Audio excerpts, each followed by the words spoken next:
not be a simp in 2025. How not to be a simp? A lot of men are simps. So I would say that most men in America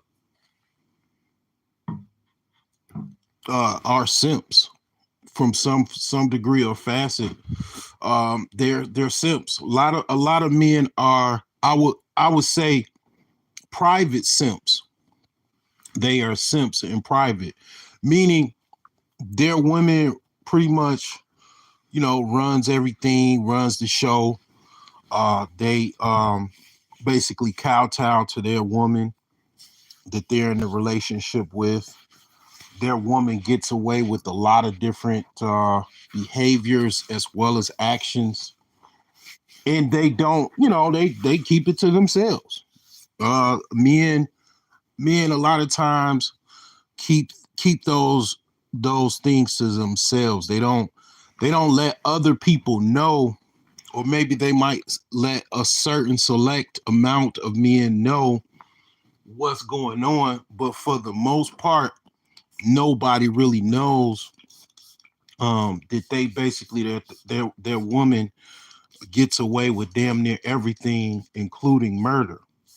Okay, so I would say most men are private simps. They don't tell people what's going on. They suffer in silence. A lot of these men watch my channel, okay, because they feel guilty about it. It is one of their problems that they have to deal with, and they are interested as far as um, trying to get to the bottom of why this is a problem. They know why it's a problem. They just don't necessarily have a solution. And we're gonna talk about this tonight. I wanted to go live, and I really didn't really know exactly what I wanted to talk about. And then I basically went to the refrigerator for a snack, and it hit me. I was like, you know what? I got to talk about simps, like how to avoid being a simp. Um, a lot of men, including myself, at one particular time or another, was simping. Um, Definitely simping, and it was a thing. That people didn't really know. They had to learn how to not be a simp. And I'll tell my story. I guess I'll get right into that, and then I'll come up with how you can avoid being a simp. What's going on, Seeking My Creator? Yeah, the simps are dumb. Yeah, Seeking My Creator is definitely right. I'll get to that too. And it's a lot of obvious reasons that simps are dumb. I'll just to go into that real quick.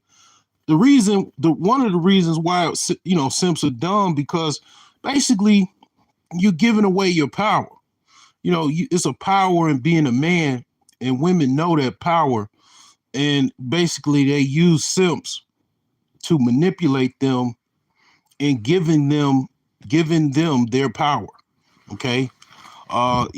You being a simp is basically you're giving away your power to have access to a woman, or to have continued access to a woman, because for whatever reason you think she's so beautiful, she's so gorgeous, or she's so sexy.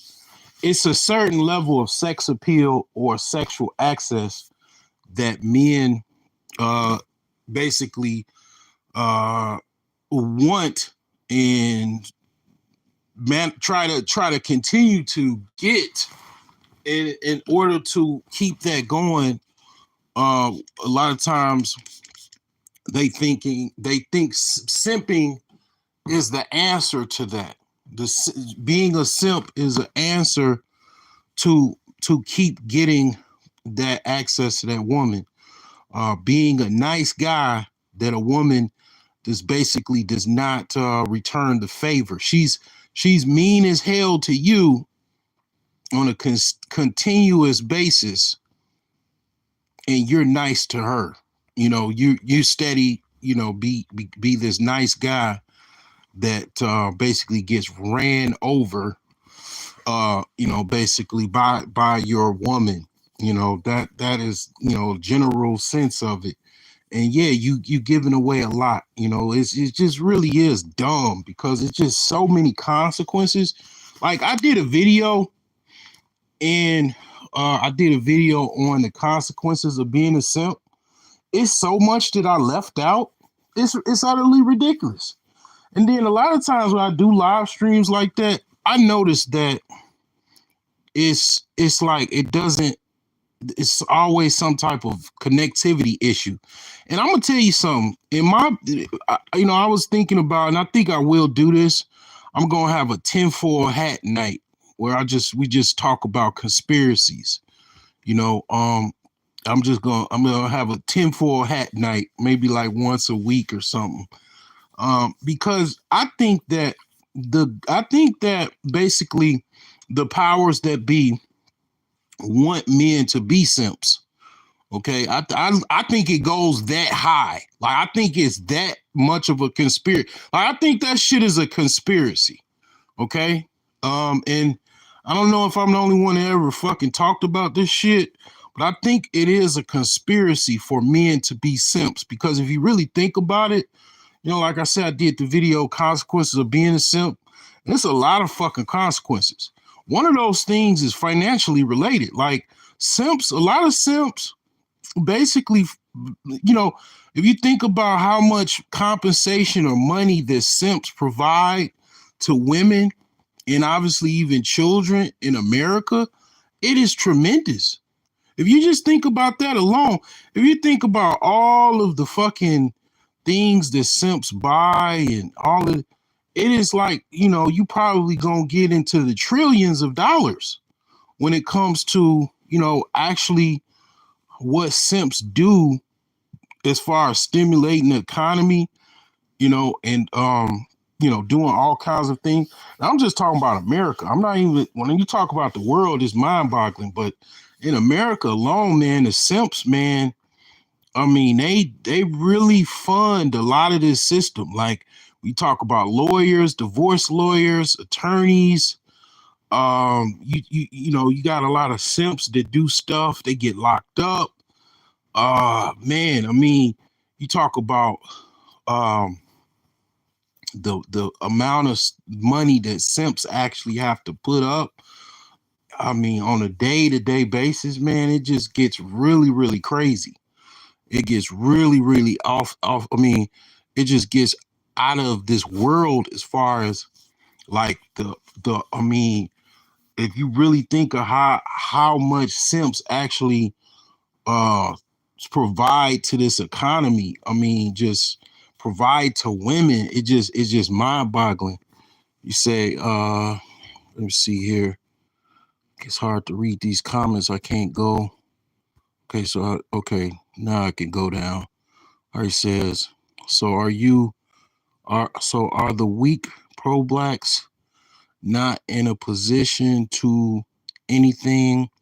Then there are the religious online gangsters with their tough talk, et cetera, et cetera, et cetera. Yeah, a lot of people are, a lot of men are simps. Simps are on the lower socioeconomic end and the higher socioeconomic end.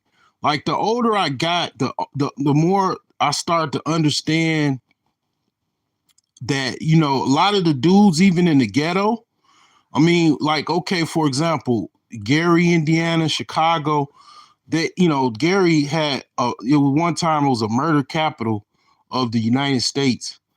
A lot of the reasons of why men do the things they do is for female breeding rights or whatever, like animals. So a lot of men, you know, basically, you know, the whole gangs in the ghetto is to have, you know, opportunities to sell drugs, to have territories, And these guys don't come at me and respectively. I'm glad they don't, because they won't win. They will not win. Okay, these guys in the hood, all these guys, they they basically are simps too, because they're going out trying to sell drugs and everything like that in order to get money, in order to simp on bitches. It's not, and it's like, yeah, because when I got, I found this out because of my older sister. One of the things that was fortunate about me is that I grew up around women, a lot of women, and my older sisters. Basically, I seen how they dealt with men, and I seen how their friends dealt with men, and their friends and my sisters were, good looking women. A lot, they have friends that, were good looking. I mean, they were like fucking, gorgeous, man. Some of my sister's friends were fucking like, they could be strippers if they wanted to be, like, they were like that gorgeous. And they would, deal with all of these dudes, man, these thugs. And a lot of what I saw was basically losers. I didn't tell them to their face, but I seen, okay, a loser in action, because it's like, I mean, one, you trying to do all of this stuff to be cool, to get bitches, and it's like that same broad, man, you get locked up, she going to go get a working dude. She getting a square because she don't want to have to deal with no nigga locked up. And it's like, when a lot of them dudes, when they realize after they go to jail and all that shit, they're like, man, I bet off getting a job at fucking Wendy's, and they realize they've been had, what I'm saying, and all that type of stuff. You said in the pro blacks, I mean, yeah, they kowtow to women because they broke. Niggas broke. A lot of dudes be broke, man. When you don't have any financial sovereignty, you got to do all you damn near got to play all kind of games. When you get fuck you money, you don't really have to do a lot of shit. You don't have to kowtow to people and tap dance and shoe shine, and you don't have to cater to women because you got money already. A lot of these dudes, like, I can't fault nobody. Like, I mean, I grew up privileged to a certain degree. You know what I'm saying? I never had to, well, I guess in a way I could have, been like a Derrick Jackson type of person, but I never had to. I've been working in tech since about 2007. I always was making money. I started thinking about it. I'm like, I looked at my old photos, like standing in front of my drop top Mustang with my Bears jersey on in front of my grandma's house. I'm like, I was getting money when niggas was, you know, fucking sitting outside abandoned apartment buildings on the south side of Chicago and shit, trying to be up and coming rappers. Like, I was getting money and shit, working and what I'm saying, doing what I gotta do. And these cats was struggling, man. A lot of these cats, man, a lot of drill rappers from Chicago, they was struggling, man, living in the projects.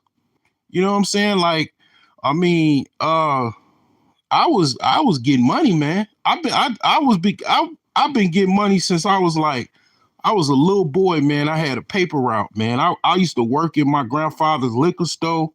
I mean, I just, I don't know. I mean, that's, I just never, I never looked at it like, I just had a different lens. But the thing is yeah, simping, like trying to kowtow to women to get money. I mean, I had a business. I also had a computer store for a period of time, like from about 2009 and 2012. And a lot of my customers were women. I didn't necessarily have to be Derrick Jackson to them motherfuckers to get their business. But I mean, obviously, you know how to deal with women. Women, you deal with women different than men in a sense that you know that women are more sensitive. Okay, so you have to be a little bit more sensitive with them. It's, you have to cater to them to a certain extent. Like, for example, I'm selling computers. I gotta carry the computer to their car if they need it. They're a woman, you got common courtesy and shit like that. But I didn't have to fucking lie to them about some shit just to get some money from them. I just had, I had to sell them. And I mean, sometimes I use my masculine wows, to a certain extent, but you got women that'll come to you in business sometimes. I mean, I don't know how often it would happen, but I've had women, try to ask for like discounts and stuff like that. And I had to tell them, like, at that time I was single. Hey, I am single. You can have this for free, but you got to get with me, basically, like, I mean, if I was your husband or whatever the fuck, you get everything, goddamn it, for free. But they didn't want to do that because that meant they gonna have to come to the back of the store or something like that, or they gonna have to go out and really do the thing. I mean, that would have been a slam dunk because I mean we already had a business relationship or a customer, um business owner relationship. So that could happen. But yeah, they got the point. It ain't no discount. I'm not your goddamn man. You coming in here, you need your computer fixed or you need a computer, whatever the fuck you need, you gotta pay. You don't get no discount unless you know how to get a discount. And you do, and I'm telling you, I'm single, That's how I used to play. I used to play the whole game of dealing with women in business. But you got a lot of men that are, they want to take things a step further. Your Dr. Umars, your, you know, um, different guys, they look at it like, women do have a lot of money, and women like to spend money. Okay, like I said, I remember, my business and my computer business. I had a lot of female customers, and they spend money. They got kids. They need a computer for their job, or they going back to school. They spending money, and I mean, these are women from the hood, and then some middle class women, some working class women. If they got kids, they kids need to go to school or whatever. Go to take lessons, write papers at home. They need a computer for their job. They gon' get them a computer. But yeah, like it's just a thing where this is, I think, because they trying to satisfy customers. To answer your question, it's like they looking at it like this woman.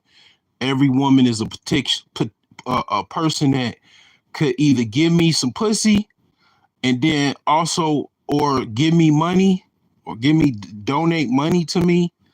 So they want all three of them. And it's like women do, have the capacity to do all three. So they like, damn, I'm gonna just, I'm a kowtow to women, you know. Um, I I damn that I forgot about that. Well, actually, I didn't forget about that story, but um, I actually did have some relations with one of my customers, and it was awesome. It was like, man, that was an interesting experience, boy. But yeah, like damn, I thought about. I be thinking when you been with somebody, man, it was great, man. You gonna be thinking about her from time to time, man, and you like, man, what's going on with Kiana, man? What's she doing? You just gonna think about it, man. I don't know. I know I'm not the only one, but yeah, like yeah, that's why I think they do that. That's why you Dr. Mars and et cetera, et cetera. That's why they do. They women have the capacity to help give you money and also give you some type of sexual access. So guys just They bend over backwards, I guess. And even lie to women. That takes it even a step further. Just lie to them to get a certain result. uh it's just a salesman. A salesman, you gotta think of like a car salesman. One of the biggest liars, one of the worst people on earth is a car salesman. They're selling something and it okay, a used car salesman is even worse. A used car salesman is selling you a car that they know everything is fucked up with their car, and they selling that to you, and they're not even disclosing all the fucked up things with that car. If you like, if there's certain things that you notice them, and then I mean, obviously they're not gonna say, okay, yeah, this thing is messed up because I mean you see it and they see it too. But it's a lot of stuff to use cars that you can't see, and it's like, you find out the exhaust manifold needs to be replaced because you can't pass emissions and shit. And it's like, yeah, you know, this person did not disclose everything that's messed up with this car because obviously that's gonna take off the price, and you may or may not want to buy the car. If you knew everything that was wrong with it, right? So in order for a used car salesman to sell a lot of cars, they gotta fucking not, a lot of them are dishonest, very very dishonest. Some used cars salesmen, they sell cars knowing the car is basically a lemon, meaning it doesn't work, it's non-functional, but they know it functions enough to where you can drive it about a mile or two before it cuts off. And they sell you that car.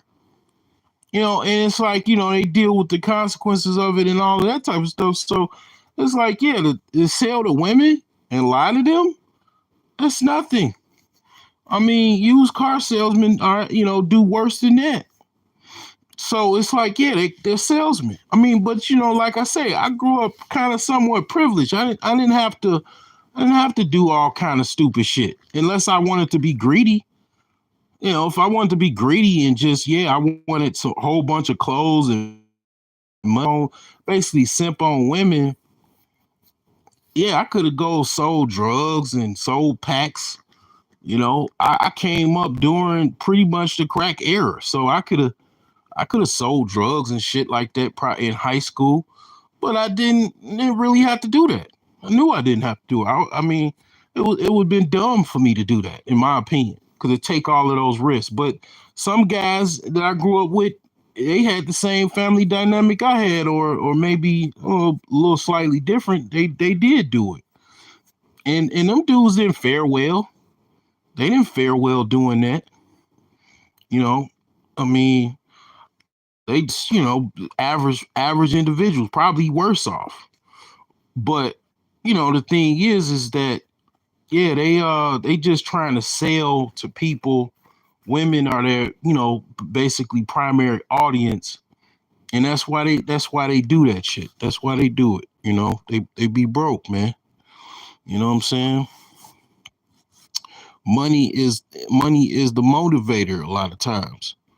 A lot of these guys, they, kind of scam artists, to be honest. Like, you know, people not positioned to do anything. Look, it's easily dumb too. It's not just the powers, it's men. Well, I mean, men are simps because they see. Here's the thing, and I'm gonna go off to why I, kind of how I got into, my whole simp thing or whatever.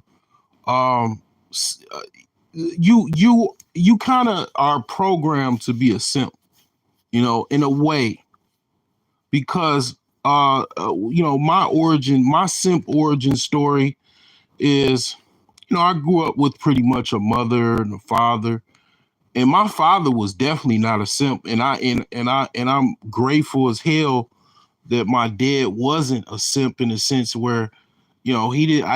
My dad would not allow my mother to walk all over him. I mean, my dad would just fucking leave and he'd just be gone. When my mother just he felt like my mother got out of pocket, he would motherfucking be gone. She'll be a single mother for a period of time.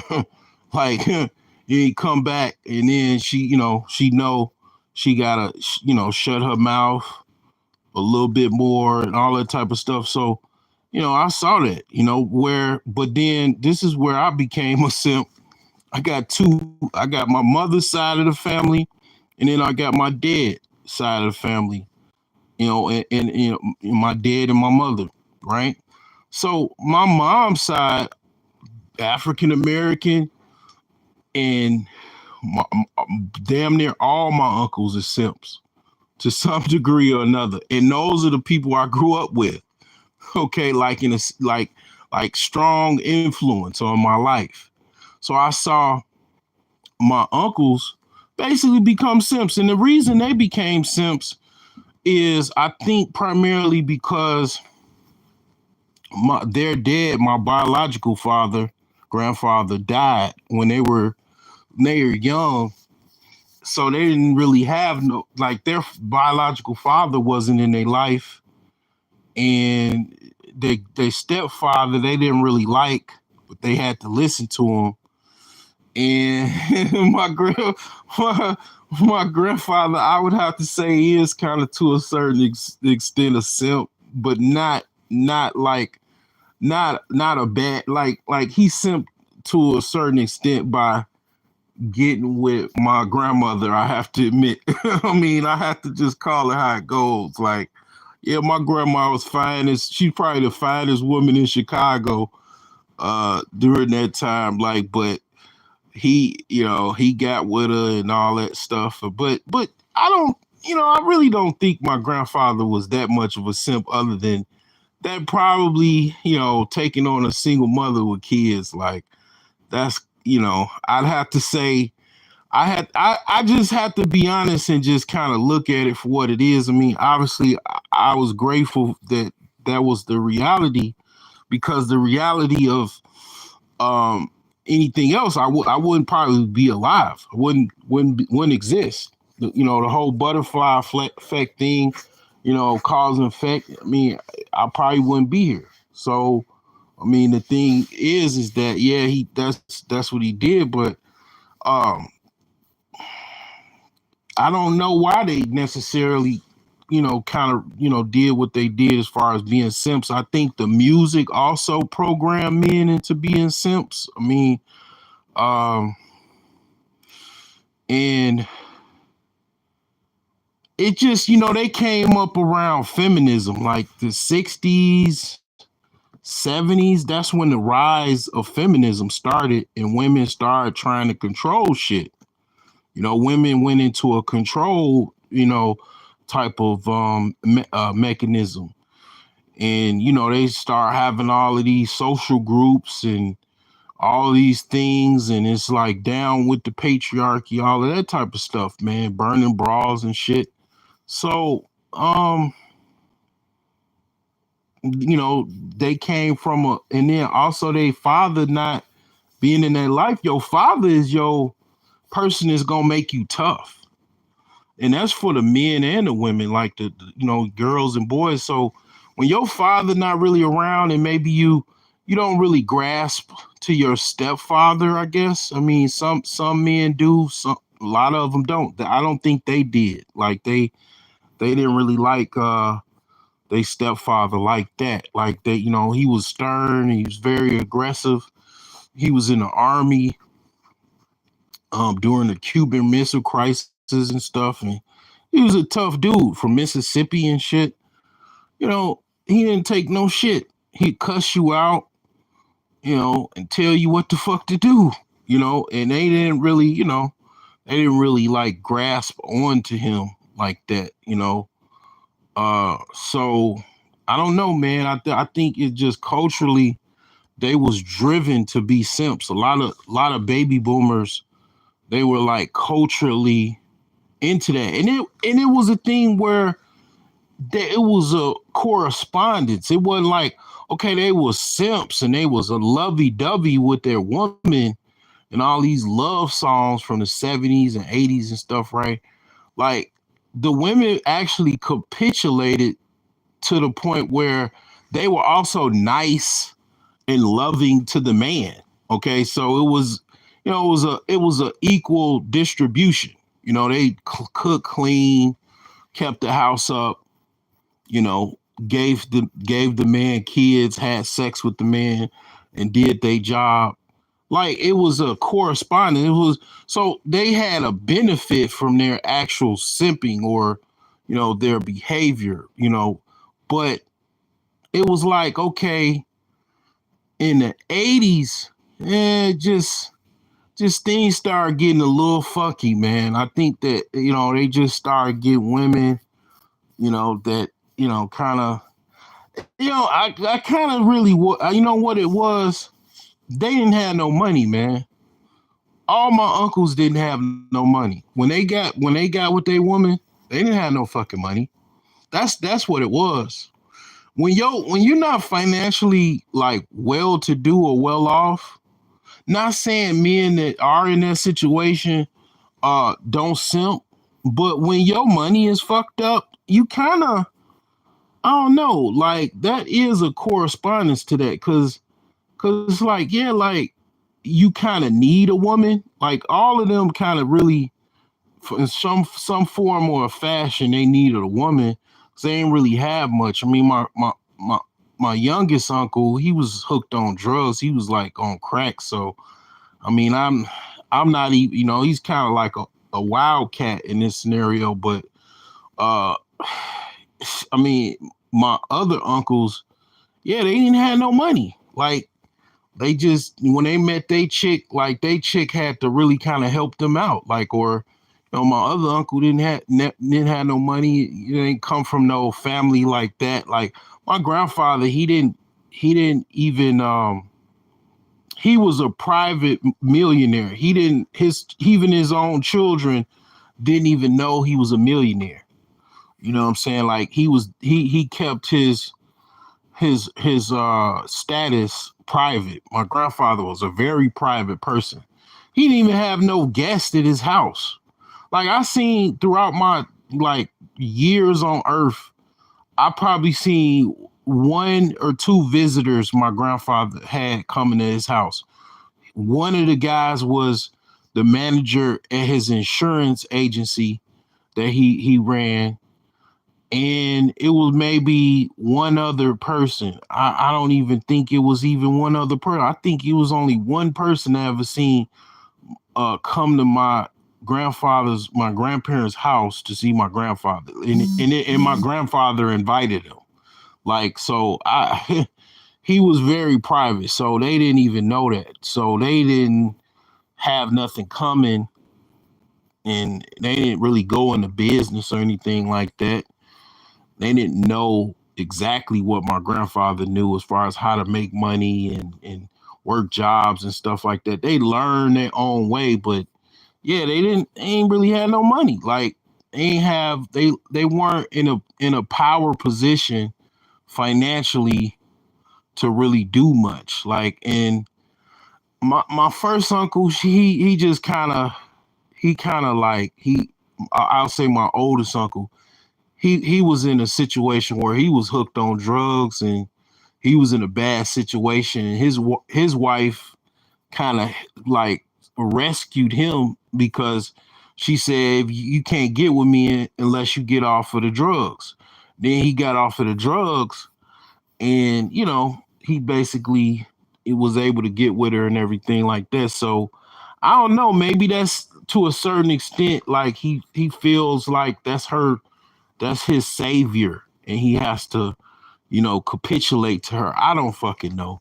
But I mean, the second one, my other uncle, he just met like a fine ass chick that he grew up with, and he wanted her so bad that he just willing to do anything for her. And I mean, that's just like, I guess that's like a puppy love story, but you know what I mean? I mean, it's like I mean, it's not the situation though. It's they both simps, you know. And I'm not gonna go into because that's personal. I'm not gonna go into what they actually do as simps or what their behaviors are, but definitely they are simps, and that is why I thought that was the example of what you're supposed to be, you know. And it was like, you know, I see my father and then I see my uncles. I was like, okay, you know, let me try this, let me try this out, you know. And it's like, yeah, you know, I had to learn, I had to get my simp wake up call, and I got it, and I got it, and I got it good, and that's that. But yeah, I mean, that's why I did what I did. I was following my stupid ass uncles. You know what I'm saying? And I had to learn, yeah, they just fucking simps. You know, they're simps. And they always gonna be simps. That you can't it's reversing that is pointless. He said, did you see Dr. Thunder crash out over trying to disagree with accountable commentary? No, I didn't, Andre 420. What happened? I don't, I don't know. I don't know anything about that. Uh, okay, broke jeans. How much money do you think changes black men's lives? Uh, it's not so much money. It's just the way you live your life. Like mainly people's problems is housing. Like the average percentage that people pay on housing costs is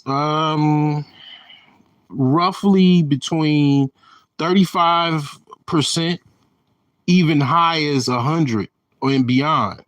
Meaning, if you got a house that you're not house poor, your mortgage, you know, payments or even rent or whatever, let's just say mortgage payments is below that 35% threshold.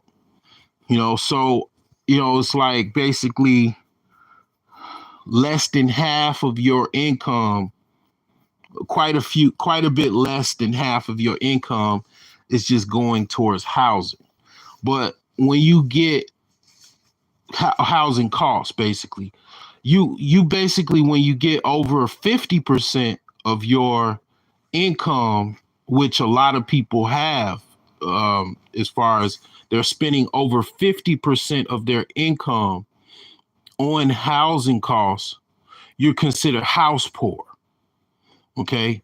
And this is primarily from a perspective of a person is paying a mortgage. So housing is the main cost of what people have to pay. So when you get it, the reason why I'm so long and hard on real estate, no pause, um, is because you know housing costs is the main burden that most people have. You focus. The reason why people go to work is because so they don't become homeless. And the reason why people go so hard because they actually have to pay rent and you know mortgage and everything like that. Well, if you focus on trying to buy a house and ideally the best as you can pay it off as soon as possible or pay it, you know, cash in full, you deal with the main problem that most people have, and it's not even just black people, you know, you deal with that problem. So however you know much that you can deal with that problem is where, you know, as far as to answer your question, to change people's lives, like my life is forever changed, and just buying one piece of real estate in a risky ass neighborhood, very risky. I mean, what I did was very, very risky. Okay, it's still risky. You know, but okay, the thing is, you know, fortune favors the bold. You know, um, you you basically have to take a bold move to take risks, right? Now, if you know me doing that, I don't have the burden that other people have. And that's a big burden for black men because black men are the most homeless in America. The black men are the poster child of a homeless man in America, even though that is, that's crazy because, obviously most white people are homeless, as far as like it's as far as populace, but they're not the face of homeless men in America. The face of homeless men in America are black men. Now, it is a lot of black men that are homeless, that are on the streets. I see them every day, homeless, walking around.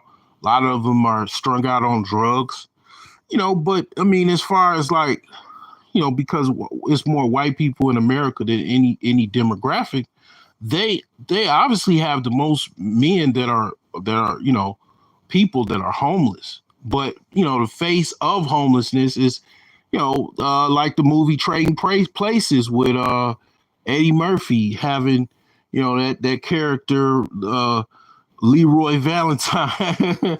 you know like I mean, but that's the thing though, it is a lot of black men that are homeless. And like I say, you deal. I do these videos, man. I know people don't get views. I don't get views or whatever, but I really mean what I say. Like, you could buy one house and it could change your life forever. One fucking house. I ain't talking about a building or two flat building or three flat building. A fucking house. One house can change your whole life forever because that's what most people are working for anyway. So you deal with that problem. You learn how to fit. Like I say, you learn how to fix up houses. Whatever. However you can do that, and then you buy the cheapest property you could possibly buy. And then live in it. And there you go. Like that solves a lot of problems. Like even in my hardest times, which I'm going through a rough patch right now. I'm not gonna lie. I mean, the fact that I was able to, have a house that's paid for is really, it really, is the like idea of wealth. Like if you actually have something that you could live off of and is paid for, and it can't nobody necessarily come and take your house other than the county. The county is the only entity that could take your property from you. You don't have no mortgage company calling you talking about where's my mortgage payment. You don't have any landlord talking about where's my rent. You have your tax bill that you have to pay, but outside of that, you got other bills and stuff like that. But imagine having a mortgage payment. Imagine having a rent payment every single month.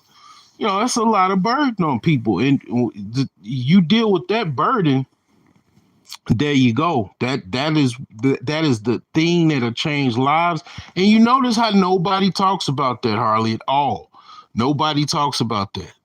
You know, I'm probably the only person that really breaks that down as far as like people everybody has their own thing that they talk about and everything like that. That's one of the biggest reasons why black men have problems. Like, it's not even black men, it's black women too. They just you gotta have assets. The wealthy, one of the biggest differences between why a person is wealthy or not is all about assets. When I learned that, I started to basically reshape my mind to think about assets and not liabilities like that, unless you absolutely need to get something like, you need a car or something like that. It's, basically you want to stay away from liabilities. You want to be asset focused, not liability focused. Most people are liability focused. Getting car payments, long-term car payments on brand new cars, and buying stuff, for your own consumer wants, and it doesn't make you any money. those are people. A lot of people are liability focused. And it's like, when I start talking like this, you understand that I might be a little ghetto, but I am to a certain degree a financial expert. I've been doing this shit for so long. I mean, it's like, yeah, most people have a liability mindset. So that liability mindset, it doesn't speak an investment asset mindset. And that's where people, kind of have a problem with it. And it's not just black people, and it's like, it's one of the things, man. That's why these guys go to the NBA and the NFL and stuff like that, and they lose all their money because they don't have any. They don't really have a lot of financial education. You learn financial education a lot either from college, or you're basically groomed into some type of, like, um, family where your father is a banker, your mother is a accountant. You know, you might, those are the only two ways. Either you go to school and learn it, or someone basically in your family teaches you, because we mostly learn from whatever our family knows. We learn that. It's like it's like kind of like a gift. If you have a family as intelligent, you're gonna learn some things from them. Well, if your family is not intelligent and dumb, you're not probably gonna learn that much. You probably, you know, these are some, like, kind of way out things to think about, because I really don't even think about it. Like, what if your parents were almost Down syndrome or autistic? What would you would have a huge disadvantage. My parents, fortunately, they were way past that. Like, my father went to Ivy League University in Chicago. I mean, my mother graduated with a bachelor's, in education from a state university, Illinois State University, and had a teaching degree, basically, with social work. I mean, special education certificate. So, I mean, I had some pretty smart parents, man, that, basically, I was able to kind of get, a certain kind of leg up. Well, I don't really think, and this shit is mind blowing to me to think about. Well, what if your parents, the worst situation you can think of? Like, you'll be at a huge disadvantage as far as educate life skills, education, and everything. Like, just, because your parents really educate you for the most part. School, you will learn some stuff from reading books, yeah, but your parents is really the ones is really your educators.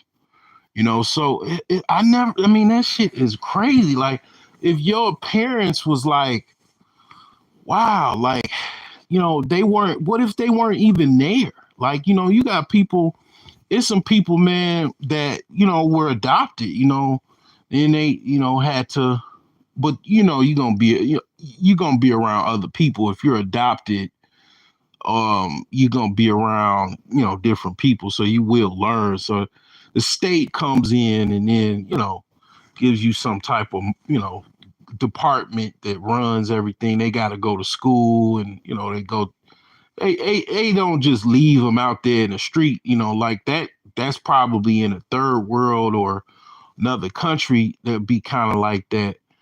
And then they gotta learn, it. I'm not gonna go into all of that, but yeah, your parents, man, are a huge indication of how you are. Like, that's kind of really how, when you go into, who a person actually is, they can't really, it's hard for them to get past that. Like, to get past how your parents were. Like it really, and then if you really look up to your parents, like, and you gonna try to be like them, and you kind of program to be like your parents to a certain extent. Like it is a way to catch certain things, like, like, oh man, okay, that's why I do that. I need to correct myself, I'm doing, what my parents did. Like, but yeah, it's hard to shake, what you actually had to deal with that, because if your parent, it's a lot of stuff, man. And that's why primarily, men do go into simping, man. I mean, it's crazy because it's a lot of men grew up with their mom, a lot of millennials, obviously Gen Z, they grew up with their mom, and the dad they probably visited, or they might not even been around their dad at all. And it's like, okay, who do you have an example of how to not be a simp from? You don't have no example. Your mom just pretty much, she just puts you out there in the world. And then now they have a thing where now they looking at, boys that was raised by their mom. They're pedestalized. One of the reasons why they pedestalize women is they have no other example to look up to. Like, being around my father, I saw a man from another country, right? I mean, from Africa, but I mean, that was my father. Like, that was an example of what a man was. Like, I knew all of the things he had to go through, all of the, tough things he had to deal with in America. He's not liked by African Americans. He ain't liked by everybody else. He had to deal with, people from his own intercultural, from his country, other West Africans.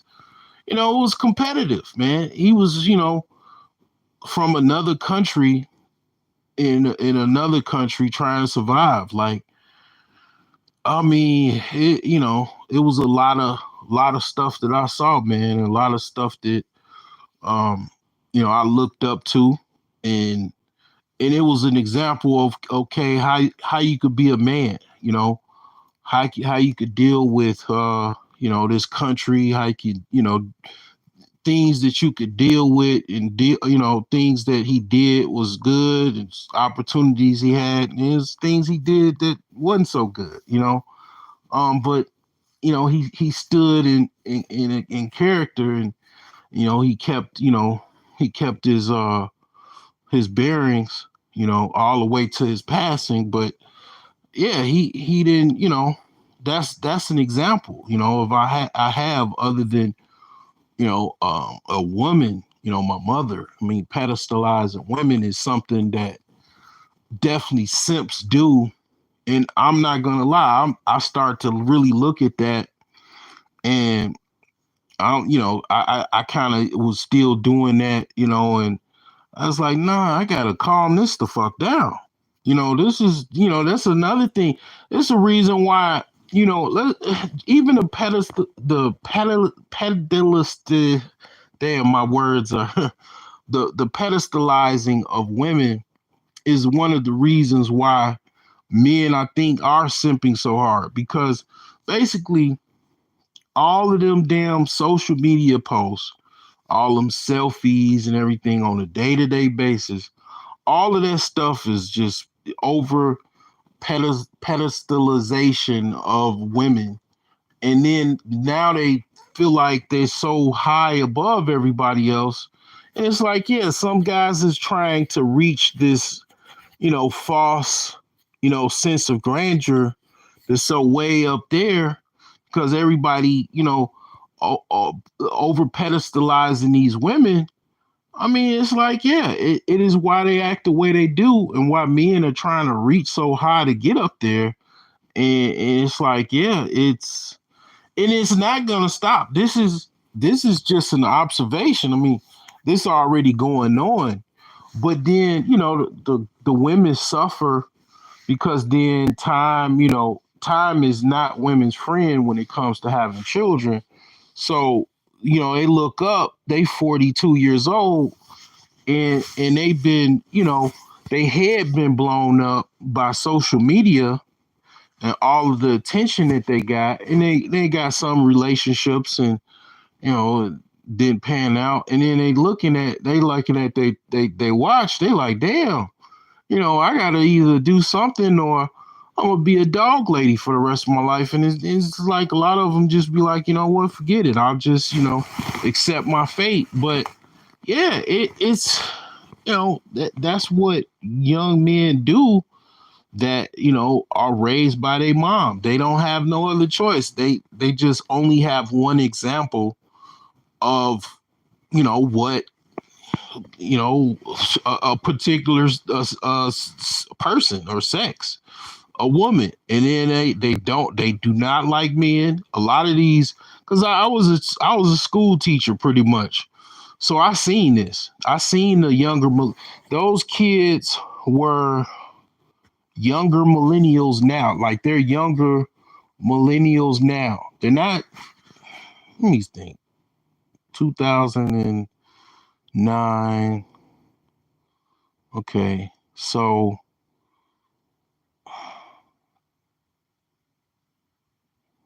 maybe they like some of them are Gen Z. Yeah, some of them are Gen Z, and maybe yeah, they probably, yeah, they're Gen Z. Okay, so yeah, they definitely I saw that, like, as far as most of those kids in my class, they were raised by a single mother. So basically, I can tell you hands down, a lot of them had problems with disrespecting the male teachers and staff members. Like, that was just what they did. Like, they still doing it. They have a problem with interacting with. They do not like me. Almost like their mothers. Like, it's weird because it's like these men, they have the same disdain that their mother has for men. Because the thing about the single mother is, the one that is in a situation where she has not gotten therapy, she's not owned up to the fact that she's, probably has some type of mistakes. If it's a situation where she didn't get along with her children's father, and it was a problem where it was on her fault, where she didn't want to capitulate to the man or didn't know how to, because the women have the same problem. They're raised by a single mother. They don't have a father to teach them how to be a wife, and they basically don't know how to deal with men. It's like the opposite ends of the same coin. And the young women, they kind of just don't know how to deal with men. So they basically get pregnant because they still live in life, and you know it's a situation where they have to go be independent because they don't know how to do anything else. Their mother, they saw what their mother did, and that's what they're trying to go out and do. Like I say, how you were raised is every goddamn thing to do with how you are going to be. Your parents are like your professors, and you're gonna do what your professors tell you. Like, you're gonna learn everything they try to tell you what to do. And as far as you have an example of how they actually work within the world, and you're gonna copy that. And trying to overcome that is like very, very difficult. You can, like, stop doing certain things your parents do, like, if you catch it, and just really are aware of it. But most of the habits and stuff that you get is from your parents. The things that you learn from your parents. So if you didn't have anything to learn, you didn't see that example, you're not going to go out and do it. Now, is it possible a woman could go to some type of she can get, like I'm hearing stuff about the wife school and stuff like that. Is that yeah, it's possible to kind of teach yourself something if you really wanted to do it. But then here's the problem. You're dealing with your subconscious mind. You subconsciously you never saw that coming up as a kid.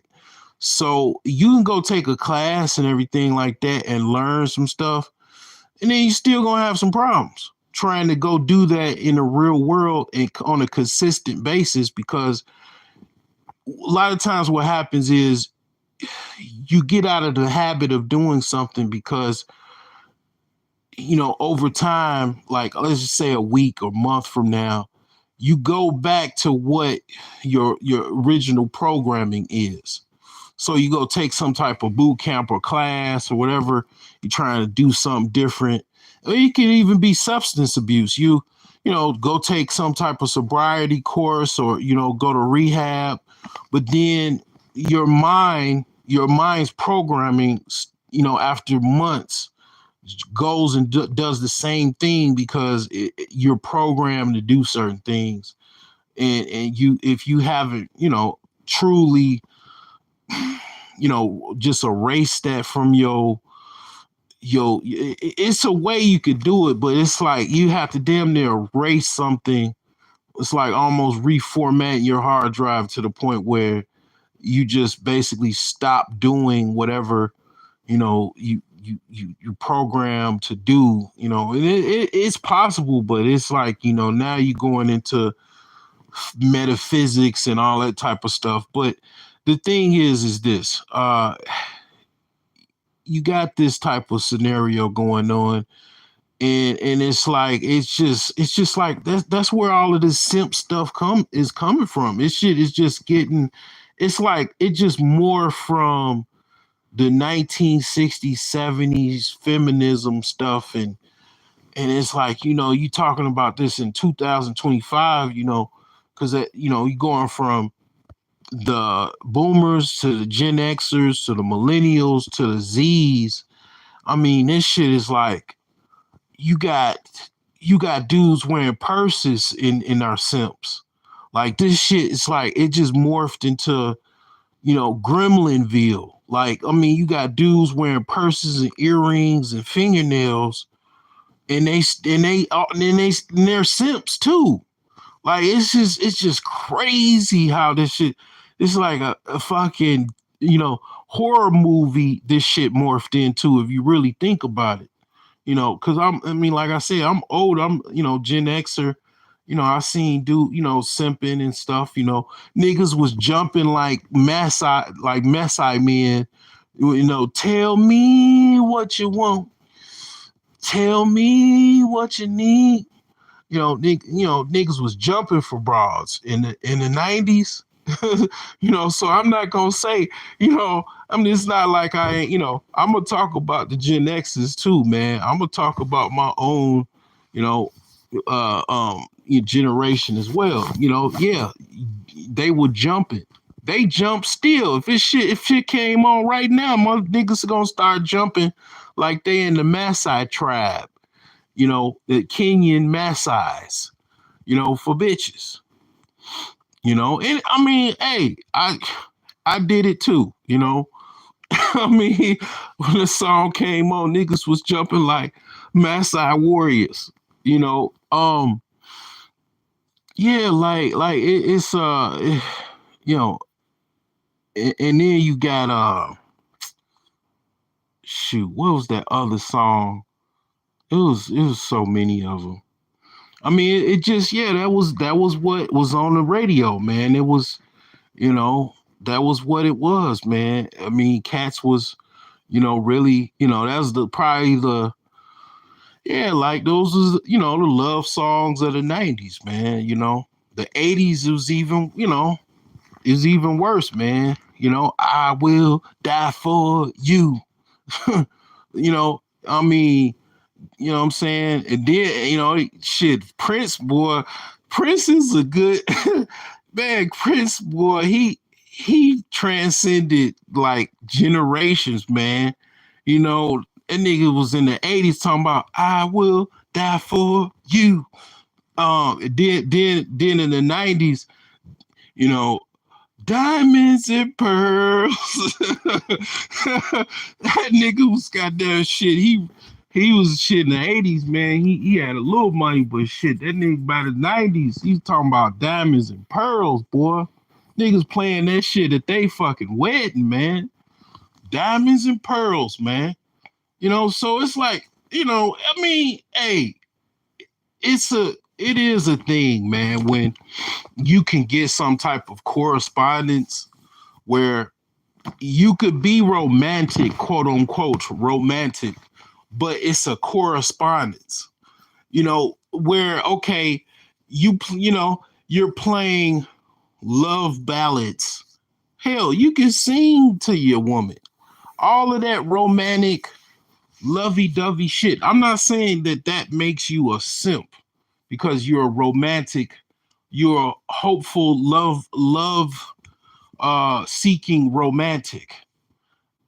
The problem where it becomes simping is you get with a woman that basically manipulates you or just is toxic or whatever you want to call it, and you're giving her all of these romantic experiences and everything like that, and she's just giving you fucking toxic femininity. I don't know, whatever you want to call it. She's giving you the worst of type of every experience. I mean, so it's a thing where that's where it becomes a lot of the problem. Like, and it's an imbalance. And I think that imbalance came from, all of these different changes of relationships. It went from being, marriage to single parenthood, single moms, and the single mama revolution just kind of it just took simping to a whole nother dimension. Like this shit, like I say, you got niggas wearing makeup and wearing purses and fingernails, and it's not like they're gay men. They're might be bi or whatever, but they have active relationships with women, and they still simping. They're getting beat up in malls, all kinds of stuff, man. They get abused, and it's like this is where this morphed into, and it's just crazy. And it's like, when is it going to stop? But I mean, let's just say, I just had to put out something to say, kind of like, how can you avoid, doing this? Or is it possible, like it, if I, try to put out a simp chip deactivation code, or, I have to try to, attempt to give some type of solutions, not just talk about simps all day, you know, and just don't give no solutions possibly to avoid being a fucking simp. It's like Seeking My Creator said, it's dumb to be a simp. You get more pussy, you get more fulfilling experiences with women not being a simp than being a simp. You being a simp is really not that fun because you basically it's a lot of like uncomfortable experiences. You really, like, to be honest, like I've been kind of tapping into some metaphysical stuff and whatnot, and I've done that for years. I mean, but the thing is that really to find a truly feminine women that is probably on a more of a it's a correspondence with women that are really feminine and a man's kind of like I want to say his spirit, to where he's kind of in more of a love sequence the more feminine the woman is, the more that is activated. And basically, uh it's something that I was kind of watching as far as some videos and stuff like that, and it was quite interesting. But you got a lot of women, they got more pants than you. They're trying to survive, and the survival is being a man. They can't, they having problems with men because they are like men. And that's where these women, they listen to Me in the Clouds, and I mean, I don't, it's like, they need to really, have, to really consult with men to try, like, it's, or women. I mean, but the thing is that I think they do need to talk to somebody. That's why, I have my, website and everything like that. And it's like, yeah, a lot of these women don't know how to do anything different. Like, it's like, it's really, when you look at a woman wasting her life away and wasting her talents, it's like, a lot of these women, you know, it's like, okay, a pimp looks at a woman like, okay, what he can kind of get out of her as far as money.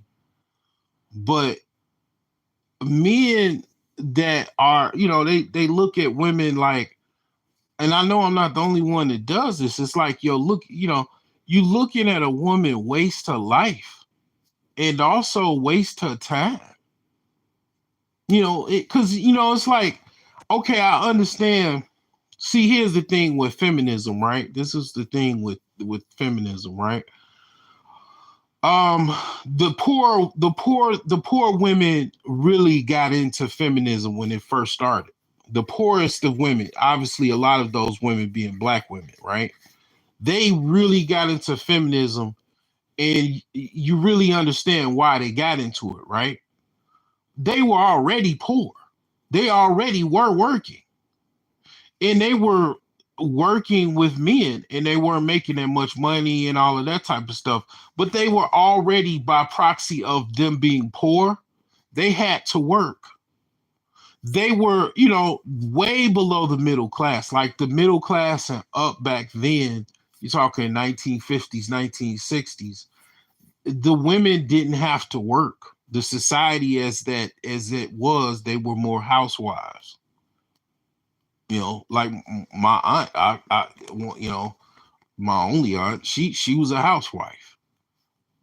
She pretty much, you know, learned from her mother how to be a housewife.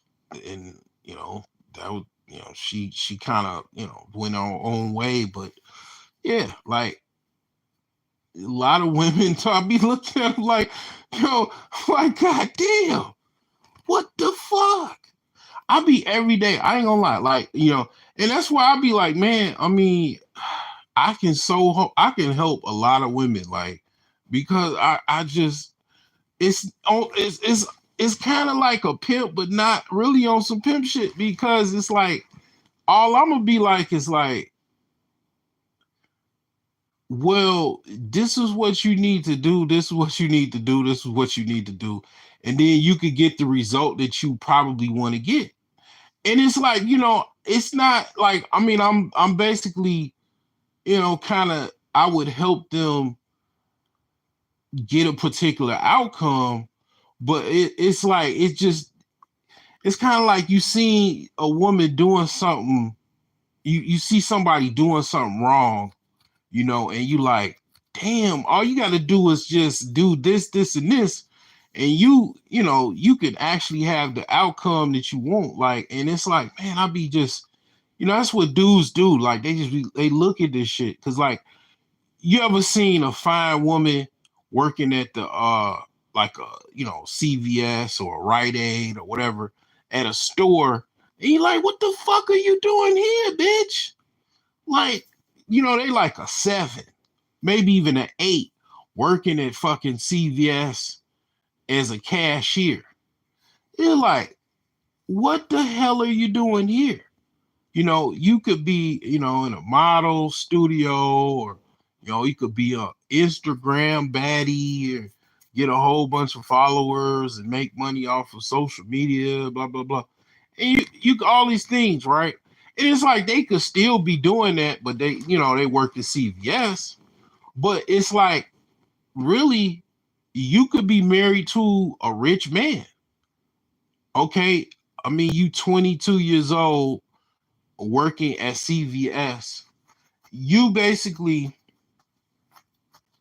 could either get a rich man that's older, or shit. I mean, you definitely could get a young man that probably, maybe slightly older, that's ready, got done with college and ready to start a family.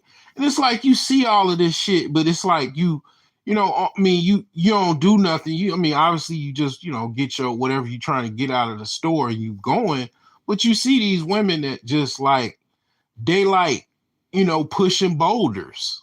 That's why I made the meme with the two chicks holding the boulder. Cause like, it's like, yeah, like you seeing chicks, man, going to work every day, right? And they might make decent money, but it's like, okay, it's like, man, it's so many men that they make a decent amount of, like, to be honest, what I'm talking about is very easy to accomplish nowadays, because you got the option to work remote. So, or even hybrid, where you only go in a job 2 or 3 days, out of the week. I mean, I'm sorry if I haven't caught up on all these chats and everything. I'm gonna try to get to them. But the thing is that to do, like, okay, basically what I'm saying is a lot of women should be fucking housewives. More feminine fucking, like, housewives. And it's like, I mean, basically a lot of the women, they really just don't know how to be that, because in order to be a housewife, your boss is your man. And you have to listen to what he says. That's how that works. Your boss is the fucking your husband in that scenario. So if you don't listen to, if you okay, and this is where it becomes, modern day simping, whatever, a simp, simp, a marriage. What I'm saying, because it's funny, because it's like you got some, but you know what? It's not even, well, it, it's all kind of stuff. But you got housewives, right? Because this is what women really want. This is why it was calling Kevin Samuel's show. They want to be a housewife, but then they want their husband to their boss. They want to be the boss instead of the husband being the boss. and and it's like that type of scenario. In a way, it's kind of like that is some type of, like, that dudes do have a relationship like that nowadays. Like nowadays, that might you'll be surprised how that might go down just like that. Where the housewife is telling the husband what to do, and she's still the housewife. That dynamic is a reality for some, relationships, whatever, man. I can see. I think I've seen some relationships like that. You know, I mean, my aunt definitely had to listen to her husband, but the thing is that yeah, it's kind of like that's what women are, calling Kevin happened to my life. Oh, I don't know what the hell happened. I think I hit the phone or something. That shit fucking damn. But yeah, I think that's one of the scenarios that some relationship have, where, because I think like that's what women want, is just to be a housewife, but then, because they don't want to listen to no man, they want to dictate the whole situation, and men are not signing up for that. Like, it's not no men signing up to have no dynamic where they gotta listen to everything they wife say, and they got, their wife's the boss and all of that. She wears the pants in the relationship, and they go out and make all of this money and come back home and some like fem domination type stuff, pay pig type of stuff. I mean, like, that's not what news is signing up for. And it's like, I don't know, man. It's weird because these women, the same women, they have to go to work for somebody. They don't have no money either, and they have to listen to some men to do their job. But the thing is that, like I say, I mean, a lot of the women that are kind of into that from the start, like the 60s and 70s, they were poor women. The upper class women and middle class women, they were housewives. They didn't have to work. They didn't want to work, and a lot of them. And the you got the poor women. They had to work. So they had to compete and have to worry about all kinds of stuff. They man leaving them, and having, they just being a single mother. You know, um, that was more of a big deal. It was more of a, it's kind of like a class thing or a class warfare. And that's where that shit came from. That them chicks used those poor women, those poor black women, to push their agenda. And then all of the chaos ensues from it, right? But the thing is this, you know, um this whole simp thing, I'm gonna go into, how you can stop being a simp. I mean, you basically, it's a three prong system. Okay. This is a three-pronger. First, I'll just say the first thing that you have to do is you have to have a mentality to where and the only way this really works is if you're in a power position. So a lot of black men, unfortunately, are not in a power position, meaning you have your basic needs in order, and you also are able to take care of yourself in your own housing. You see how I got right back to housing. If you don't have that type of scenario, you just basically kind of, I mean, in a way, you really like a serf, like you under someone else's, dwelling. You're a serf.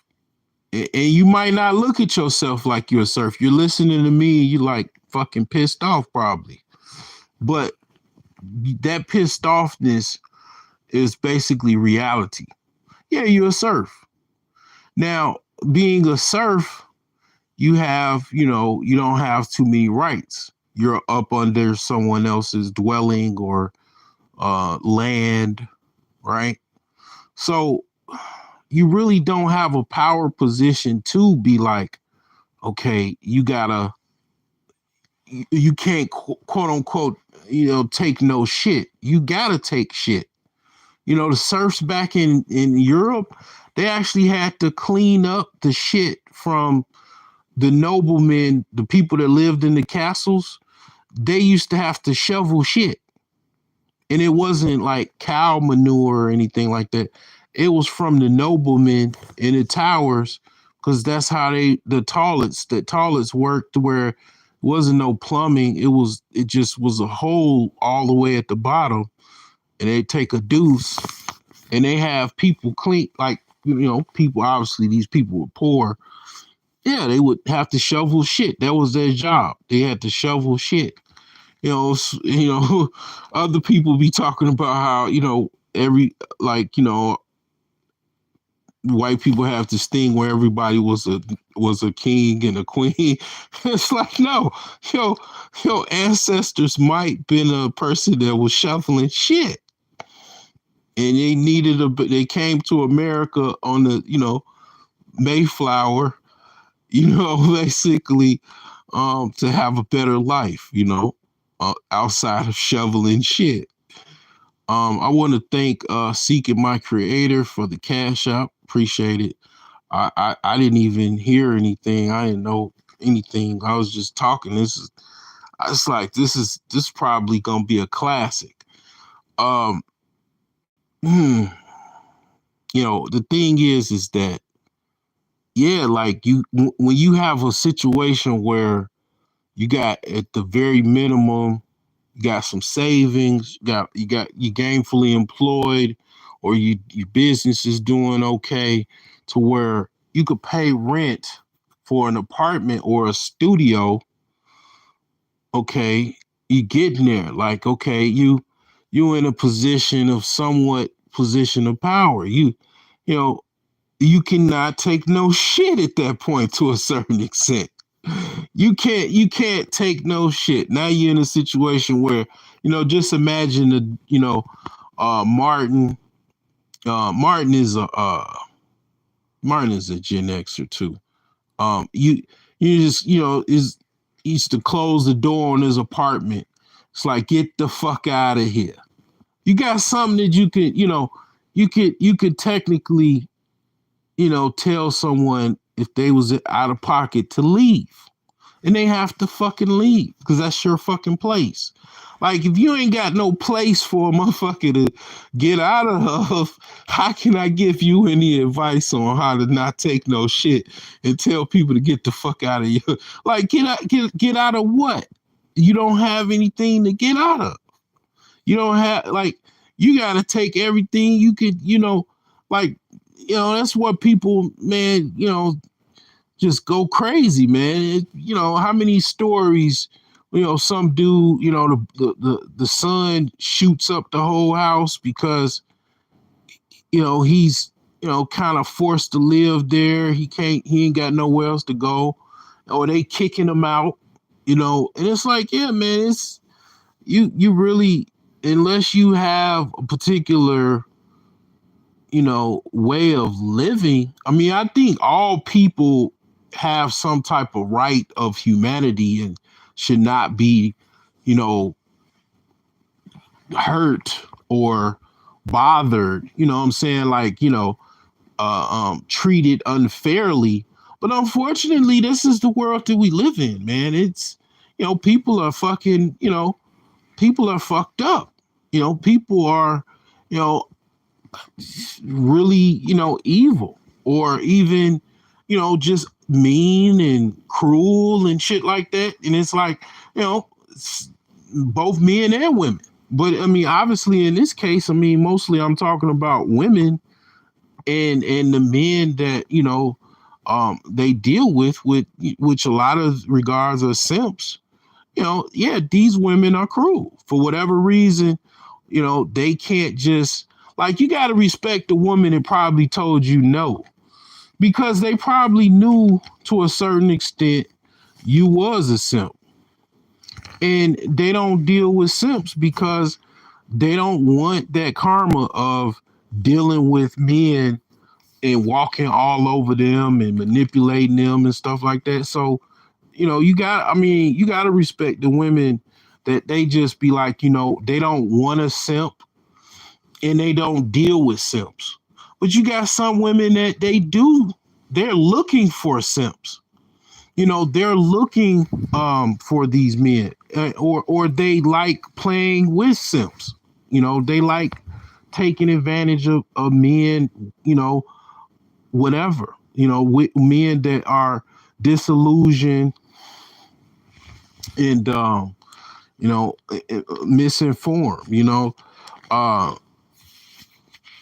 and the thing is like, yeah, you, like I said, you got to respect the women that, they say no because they don't want to do all of those things, but unfortunately, yeah, like, even if you live on your mama's couch, you could, get taken advantage of by women, that take advantage of you being a simp.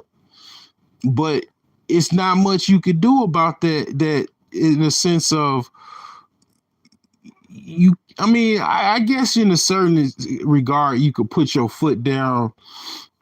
But if you live with a chick like that, what can you do as far as, okay, you don't have any other place to go? What are you gonna do in that scenario? You don't have that much money. I mean, you kind of in a situation where you just stuck with that type of scenario. But I mean, it's a certain financial sovereignty that you have to have to avoid certain things, like to be able to pay for your own place of residence. Like, I mean, I don't really like apartments. I don't like paying rent. So I would say if you could live with your parents enough time, or whatever, a family member, you living with somebody, if you could save enough money to buy a house, it'll probably be better, than renting, because you really just paying rent to just live in somebody else's box. You might as well stay wherever you are. A little box to get a little box. This is really not that big of a deal. Like, you want to own a house, what I'm saying? That's the goal. Like, some people say condo, but I don't even really like condos. I don't even like condos because, yeah, you own a condo, but you still got to pay the association fees every month. So it's really like you just paying rent. Okay, you got a nice condo, but then you got to also pay the, HOA fees every month. You own this condo, but then these HOA fees are $700 a month. And it's like, okay, I get it. But damn, ain't that the same goddamn thing? In a way, I mean, it's kind of like it's the same thing, but you have rights to the apartment now.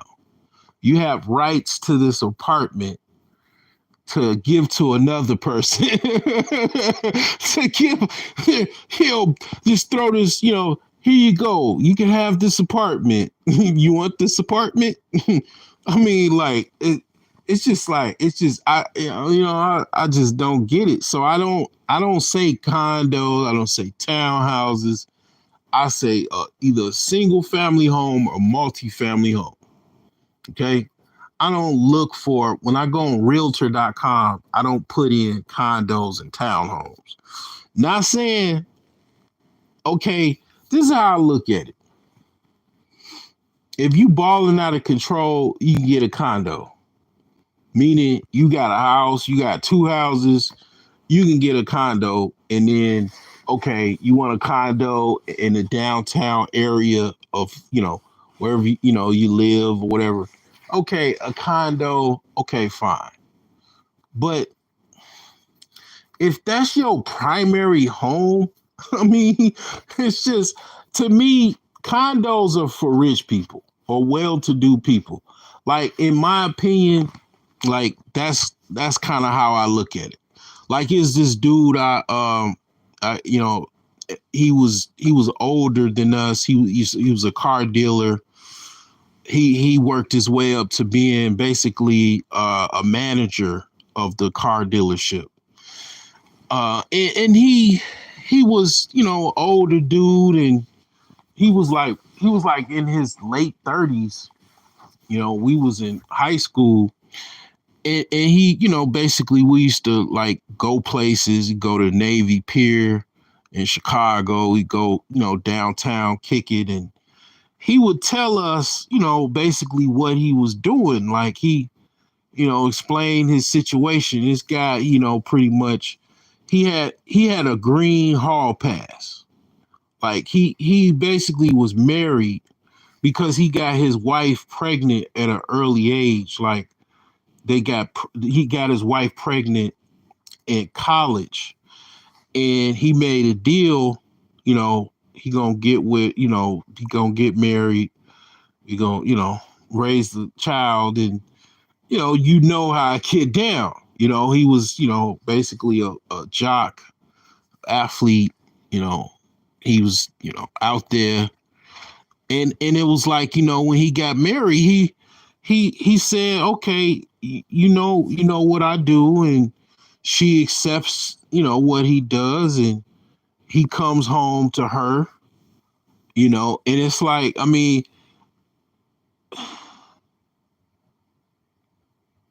the thing is like, I don't know necessarily how I got onto the story, but I mean, the thing is that this guy, basically that's what he did. Like, me and my friend, like, we knew this guy because my friend worked at the car dealership as a porter. So that, yeah, I think he stayed a couple doors down, but damn, I forgot how the hell I got onto this story. Like, why the hell did this did this story come into play? Like, um, okay, why the hell did I bring this dude up, man? I was talking about, the condos. Like, yeah, he had a condo. Okay, he had a condo. I'll just give him a name. Let's call him. Let's see. Let's say Greg. Yeah, Greg had a condo. He had his house where he lived with his wife, and then he had a condo. And that was where he, basically, that was his play pad or whatever. Because you get tired of dealing with hotels, right? I mean, he had an unlimited green hall pass. I mean, that, shoot, man. Man, I don't know, man. I don't need an unlimited green hall pass, but that would be a bonus. I mean, I need another woman, and that would be like, a bonus if but that's like, what, man, that's just crazy to think about. But the thing is that, that's where the whole condo thing comes in, because it's like, to me, that's how I look at it. Like that's something that was, for rich people, but it became a thing where people kind of transition from getting an apartment to getting a condo or townhome, and then a house or whatever, or just that was what people did. And I don't know, like, I just think that I don't even look at it like you go from an apartment to a condo. I think that it's something that, like, I know mostly rich people don't live in condos. Most people that live in condos are kind of people that have medium income, like middle road income. They live in condos because it's affordable, because it's, kind of like an apartment. But to me, I don't look at it like that. I look at it like it's an apartment. I mean, that's just how I look at it. Like, I don't look at it like anything different. Like, the only way to justify me getting an apartment is if I'm balling out of control and I want an apartment. I mean, because it's like, well, makes no sense to have an apartment like that. It really, it is an apartment. Like, you saying it's not an apartment, but it's an apartment. It's like if somebody took your dollar, it took, how they used to play full card money or something like that, where they move things around, and then the last person, you try to guess what hand the thing is in. It's like, that's what an apartment is, or a condo is. It's like, it's like, you can buy the condo, But then, wait for it. Your your HOA fees are $800 a month. It's like, what? Wait. I thought I just bought the apartment. No. You got to pay your taxes and your HOA fees. It's like, what the fuck? What did I just buy? The rights to your HOA fees. It's like, what the fuck? It's like, it's actually worse if you really think about it, because you might as well just get in a fucking apartment. Because, okay, why buy an apartment when you could just go get an apartment and you don't have to worry about actually buying the apartment? It's like buying the rights to get an apartment. I mean, it's like, it's almost stand up like shit. Like, it's like I'm doing stand up, because it's like, shit is crazy. Hi, okay, you're buying the rights to an apartment. So, okay, you buying those rights to an apartment, and then, you basically, okay, you get an apartment because you have the rights to it, because you paid the money, the whatever the condo costs. Because I'm trying to figure this out. Like, okay, because in my mind, it's still an apartment, but okay, where would this be value? Where would the value be in this scenario? Well, okay, condos tend, even the HOA fees. I'm talking about the HOA fees, and I'm laughing and everything, but HOA fees and your taxes tend to be less than what the apartment would cost. Like, okay, downtown Chicago, those apartments or condos are like $1 million, so, or $1 million+. So it's like, if you pay for the condo, you own the condo, your HOA fees and everything is like $1,800 a month, which, to get an apartment like that in the downtown high rise at this price, yeah, okay, you probably be at like $5,000, $6,000 a month as far as the apartment. And, 1 bedroom, depending on how many bedrooms. The condo would probably be what, 3 bedrooms. So, I mean, yeah, I guess over time you're gonna save money because you've already bought the apartment, because you have it already, and that discounted rate or amount is a lot less than what you pay for rent. And then you do the math. Okay, $6,000 a month, shit, that's adds up. That's, shit, over 60,000, almost $70,000 a year. Over $70,000 a year. Okay, that's a lot of fucking money. And it might be more than that. I don't know. I'd have to look at the prices. Like, I mean, I'd have to do a comparison. It might be more than that. It might be like 8,000 a month, or shit. I mean, I don't know. So, it's like, okay, you get like a discounted price. Then you got to put in, okay, how much? 70,000. I mean, you got a condo, you pay 1.2 million. You get certain amenities and everything like that. I mean,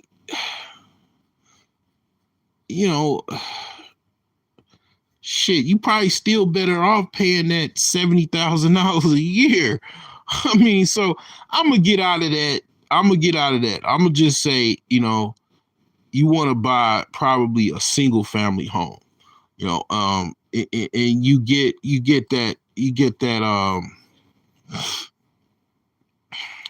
don't have to worry about all of that stuff. But yeah, I mean, the thing is that yeah, it's a lot of dudes don't really got no place as far as They don't have no financial sovereignty, so they don't really have no position to other than, I mean, how, any woman that you get with, unless she's homeless herself or whatever, or she's sleeping on the couch or sleeping on somebody's, sofa or some shit, and she's in the same situation that you're in, like living with somebody else, you don't have any, you can't command her around. Like, this is where a lot of women, they get, kind of conflicted, because they in a better situation than their man, and then a man, in order to put her in check, only thing he could do is beat her up, caveman style, to dominate her, to tell her what to do. And it's like, yeah, I mean, if you don't really have no position of power, you know, I think it is humbling for a woman to, be in a position of power and then still submit to a man. I will say that, because that's kind of what a woman would do in that situation.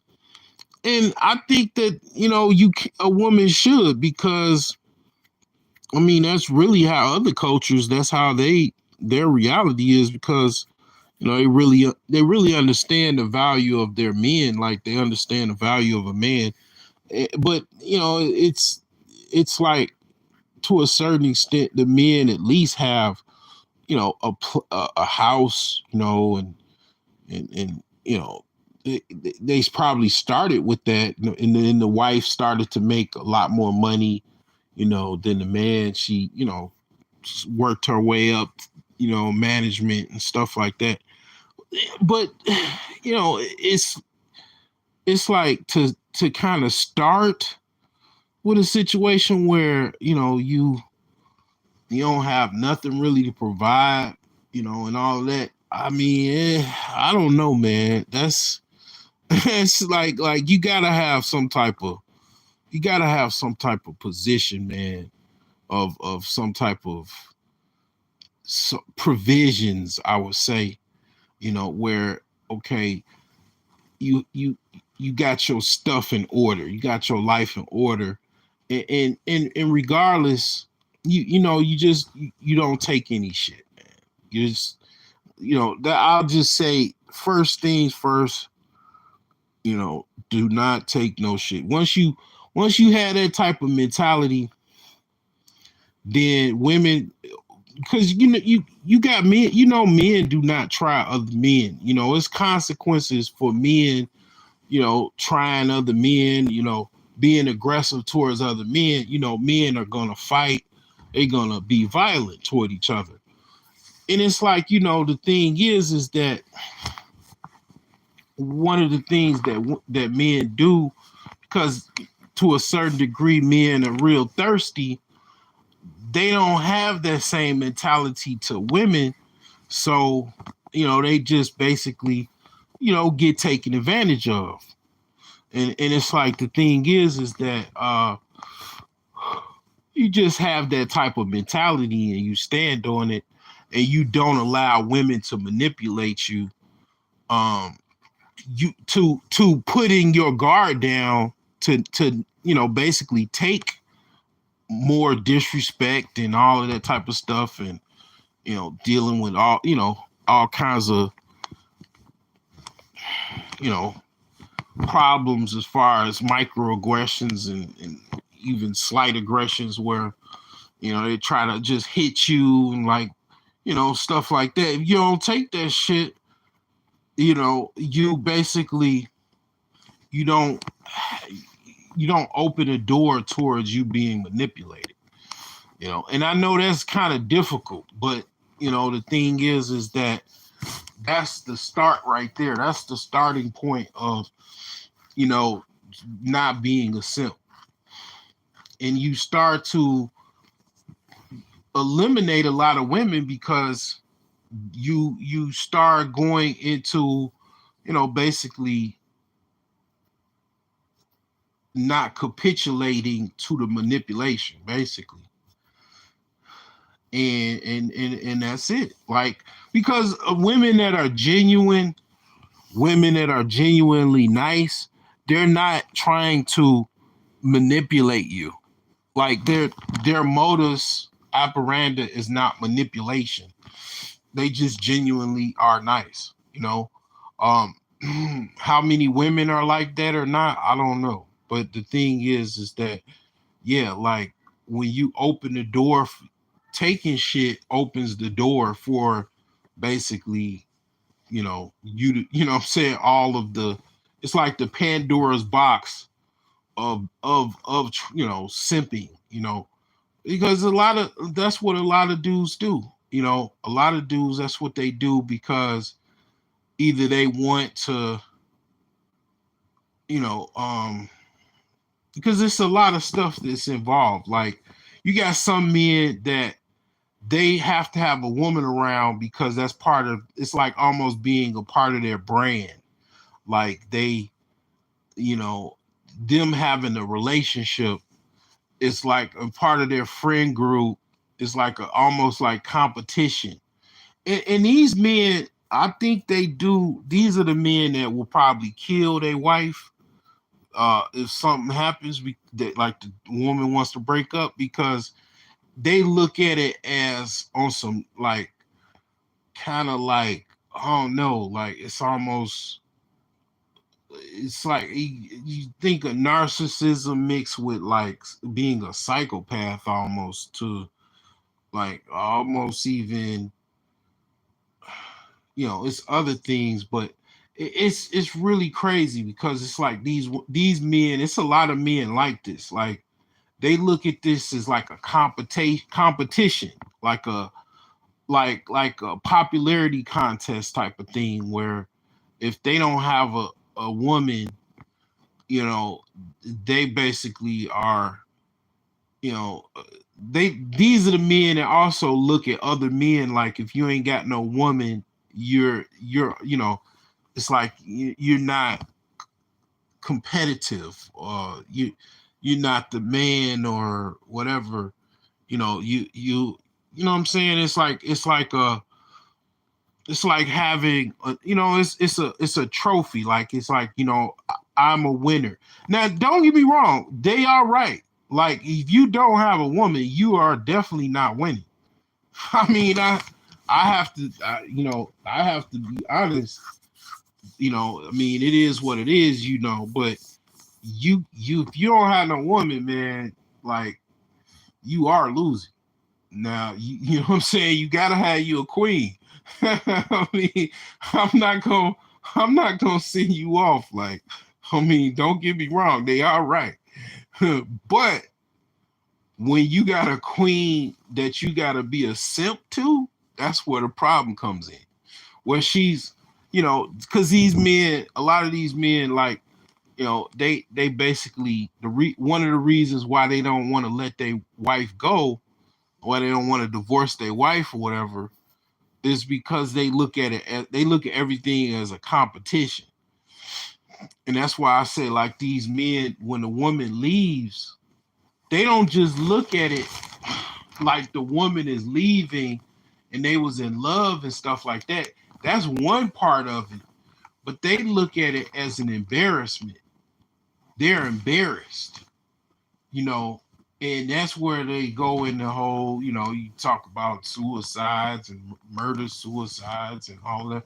Cause, like, yeah, they look, it's an ego thing. You going into the mind, the super ego, and the id and the ego.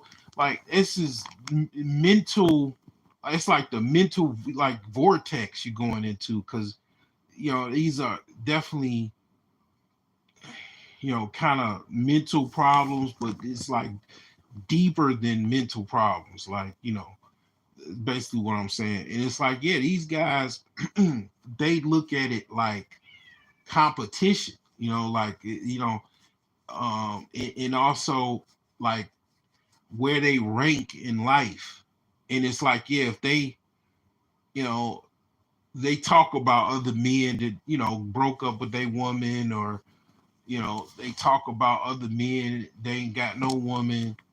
And it's like, yeah, if that happens to them, they're extremely embarrassed. That's why men, do, off themselves and, then, they off the woman because yeah, they look at it like they're an embarrassment. It's deeper than love. It's like it's their brand. They're who they are, amongst their friends. They woman break up with them, they gonna get made fun of at the bar. They gonna go at the bar with their friends, and now their friends gonna be making fun of them. They used to make fun of other men that broke up with their girl. So it's like, yeah, these are the most dangerous of men, and a lot of these men, like I say, these are the guys that on the 10 o'clock news every night. They done killed their woman, and, you know, at least once a week or whatever. They shot their woman because their woman was breaking up with them. That's where these men go. They going to become extreme stalkers and shit like that. That women try to break up with them, they damn near got to get the motherfucking witness protection program to, basically protect the woman because this dude, he can't take no for an answer. It's deeper. It's not even like it's one thing is love, and it's one thing is into think of someone that is a crazed lunatic, like, or they, I mean, it's like you gotta, it's like you inside they soul, like it's not even you. You know what I'm saying? No love shit. Like it's like they got them, and that's the thing. That's where sex and all of that stuff, like, you know, you start, people don't really talk about it. Like it's a lot of stuff that's in depth with, it's like, yeah, when you having sex, man, you're touching souls.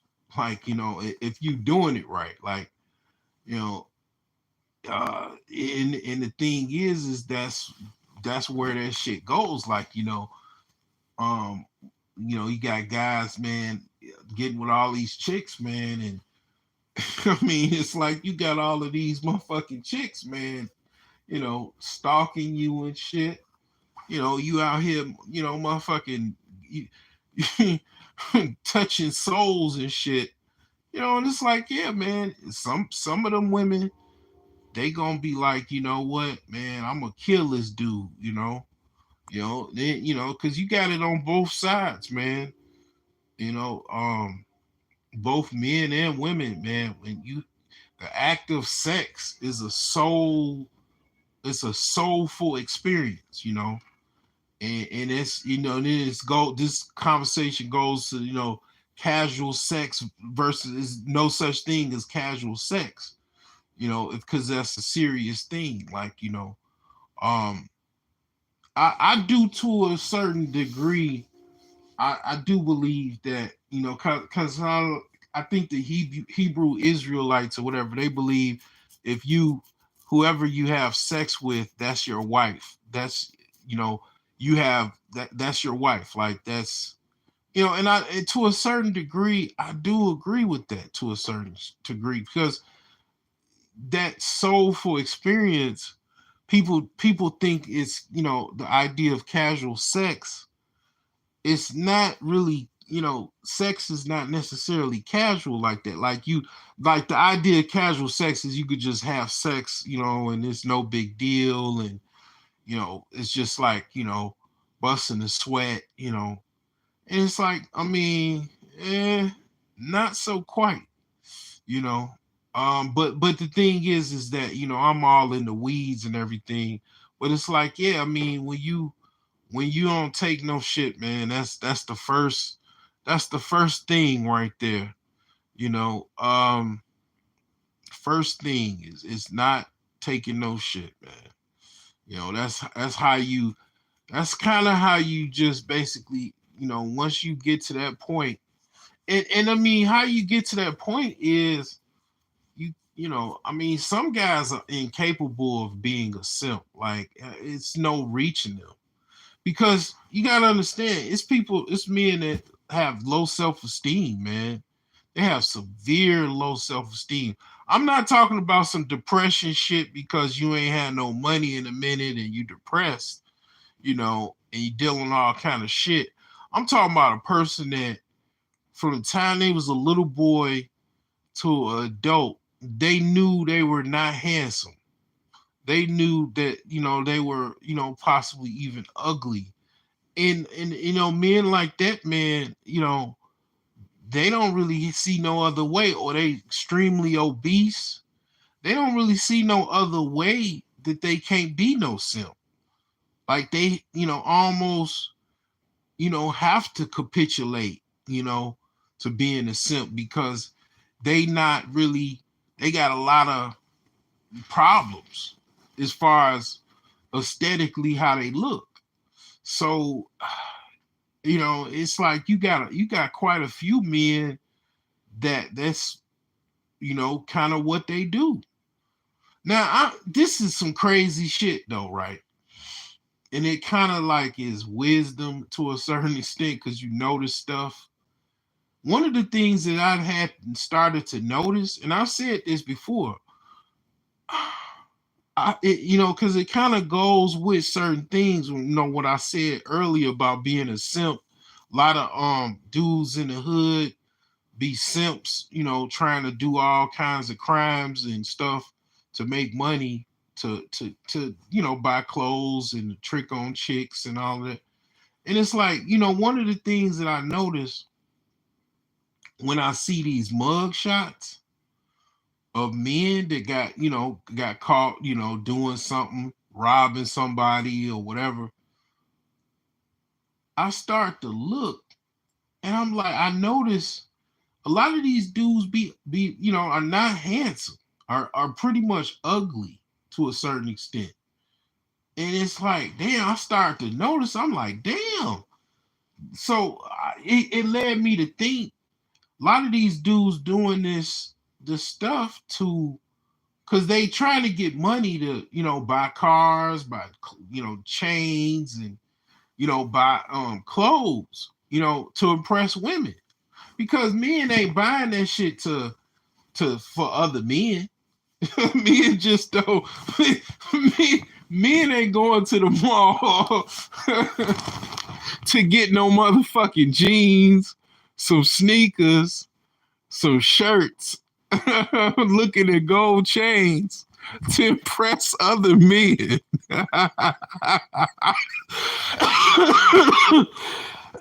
They're not doing that. That's just not how men operate. so it's like in order to get all of that shit, you got to get money. And if you want money so bad to get all of that shit, yeah, you on some simp shit. And it's like, yeah, when I started to notice, I started looking at these mug shots. I'm like, damn, these motherfuckers is some ugly motherfuckers. And I'm like, they doing this shit because they really trying to please them, hood rat chicks, in the hood. Like that's, what they own. I'm like, damn, it's like when you look at, like I said, from the lower socioeconomic end, from even the higher socioeconomic end, yeah, these guys are simps. Like the funny thing is, guys from the hood or the ghetto, they try to they don't really explain it. The way they explain it is all men of a higher socioeconomic level is simps. But they don't really explain how guys in the hood, guys in these gangs, a lot of these guys in these gangs, they simps. They simp, really heavily. Because a guy, okay, let's say a guy in the middle class neighborhood in the suburbs, yeah, if he simps, it's coming from his wages from a job. a dude in the hood simping over packs, and you get caught with a pack, you going to jail. You going to prison, for some years, for selling packs. So you risking your damn ass for, pussy, basically, for hood pussy or other, bitches at the club. And it's like, yeah, man, you start breaking this shit down. Like I'm probably the only dude that actually even talks about this on this level, like a lot of guys don't even talk about it like that. And it leads me to, I don't know, I don't even want to go down that road of what it leads me to believe. But it's like, yeah, man, I mean, even a lower socioeconomic level, the things that they do is basically them being a simp. Violent simps.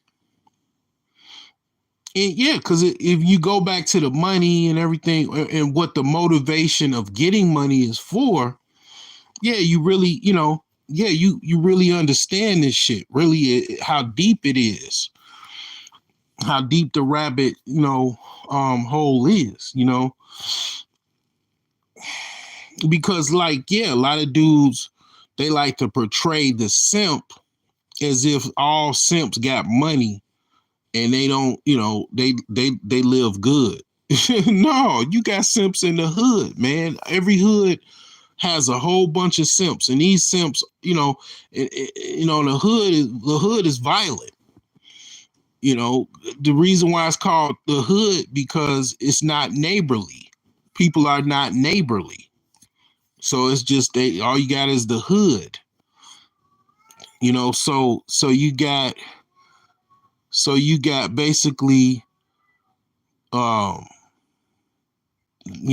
environment where people are violent, people are violence first, even as far as their interactions a lot of times. And it's like, yeah, I mean, it's still simps.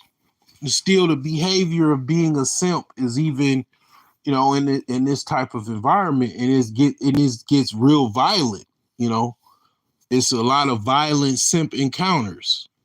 And it's like they don't look at it like that because they try to play it like it's like they try to redirect it to say when a lot of guys from the hood, they try to portray it as if all the guys outside of the hood are simps and the guys in the hood hate simps. Like just because they're cool and they live in the hood and they listen to gangster rap, or they maybe know some gangster rappers, that it ain't simps in that environment either. All the simps are outside of the hood. And it's like, yeah, that's quite not the contrary, like at all. Like it's a behavior. It's kind of like everybody has this behavior as far as amongst all the classes, even amongst all of the ethnicities, other than maybe I would have to say probably as far as religion. Let's not talk about religion. I won't say religion, but I'll just say ethnicity. But it's kind of hard to separate the religion from the ethnicity because a lot of Arabian men, a lot of African men, you could even say Asian men, they don't really tolerate a lot of disrespect like that, and they don't really, they kind of, even the Indians, or I think the Indians, yeah, they still do, they be doing honor killings in America, man. They have news stories where the father kills the daughter and all that type of stuff. They still do that in this country, So, it's like yeah, they probably kind of keep keep things at a minimum. But I mean, I think I would say between like you know, most of the simps I would say are probably whites, blacks, and Hispanics. And I'm not saying that okay, it's you got Asian men and simps, but you know a lot of people are simps nowadays because culturally it's been acceptable to be a simp. You know, it's been because it's widespread now. You know, that's the like right now, it's very acceptable to be a simp. It's almost like normal. It's been normalized to be a simp. That's why it's not really nobody really likes talking about that. You know, it's a topic where people kind of a lot of men feel some type of way because for some degree or not, they might be guilty of this behavior. Now, the thing is, it's normalized behavior to be a simp. Like to be a simp now is that is, how it's out of control. Like I say, you got dudes wearing man weaves, man purses, and they, fingernails, and they got in their simps with women. That's how crazy it is I'm just saying from the transition of let's just say 1970s, 60s to 2005 or 2025. You have that level of change as far as how crazy it is to be a simp in the 60s and 70s. I mean, back then they had bell bottoms and then dudes wore platforms. So, I mean, I don't know. Man. I guess that's, you know, it's not big of a jump as it is, I guess, because I mean, dudes ain't wearing platforms, but they are wearing purses and hair weaves and fingernails. I'm not saying the fingernail shit is the Z's. The Z's is the ones that are into the fingernail shit. I don't really know what the fuck that is. I mean, but that's what I'm noticing with the fingernail shit. But the thing is that basically this is the, progression of simping in America. 1960s, 70s, to now, and it's like, it's part of American culture. It's part of society. It's acceptable to be a simp. That's where people hate the quote unquote manosphere because they want people to be a simp because you're weak if you're a simp. You're not really competing with the other elites and everything like that if you're a simp. So that it's really very simple. A lot of things, if they driving you to do something, as far as the propaganda and everything like that, if they want you to be that, they're pushing you, brainwashing you to be that, then obviously it's a reason why they want you to be that. And, see, basically, it's kind of like what I have to give credit to seeking my creator again. You saying being a simp is dumb. And it kind of is, like basically that. Like, because if you're dumb, you're weak, right? You're not fucking strong if you're dumb. If you truly are dumb, you're weak, right? So, okay, they want you to be, dumb or weak, then why do they want you to be that? Obviously, you're not competitive if you're in that trance of being a simp, right? So if they want you to be, if they want it, they're driving you to be a simp culturally and societally, whatever you want to, they're trying to drive you to be a simp, right? So they want you to be a simp, it must be some reason, right? So there you go. It's it is what it is. Fucking psyop. So the thing is that that's why that is, and you got to understand that's why that is, and um, it's crazy. I mean, it's fucking nuts. This shit is like it's like a fucking sci-fi fucking series or some shit. Because it's like it's crazy. Like, I mean, I know this sound like some tinfoil hat shit, but and I said I was gonna do that, do some type of show next week, man. I'm not trying to give an advance, but I do think it is something like nefarious behind wanting everybody to be a fucking simp. And it's like it's like usually I'm right when I'm and that's the scary thing. Most of the times I am right about something. And that this it's kind of tripped out, but I mean, like, yeah, like, man, this shit is crazy, man. This shit's so crazy, man. I might have to end this live stream. Like, this shit is creeping me out, man, because this is like this shit is crazy, man. I mean, I mean, it's almost like the Twilight world or some shit, man. Like, I mean, I damn near can't really. I mean, like, yeah, like, I mean,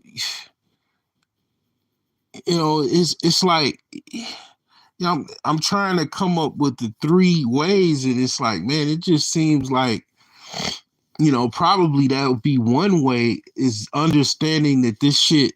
I mean, the second way is understanding this shit is it's like a society is driving you to be this way. So understanding that, like, understanding, basically the programming is driving you this way, and you kind of being conscious of that is a way to kind of look at this from a lens of avoiding the programming or whatever. But yeah, I guess that would be number two or whatever. I don't know if I said number two yet, but I mean, definitely not taking any shit. I don't care if she looks good. She, ass is, you know, enormous. I mean, it's tempting. I know. I mean, a lot of times, you gonna be a nice guy, but then that leads into getting taken advantage of if you allow the woman to do so. But I mean, the thing is like, man, I mean, I know it's tempting. It's very tempting, but you got to understand, it's a lot of, and you go down that road, it's a lot of consequences. But it's like, man, it's another woman probably got the same body and look better. It probably wouldn't even have you going through all these hoops. But I understand. I mean, it might be difficult to do this, but once you have that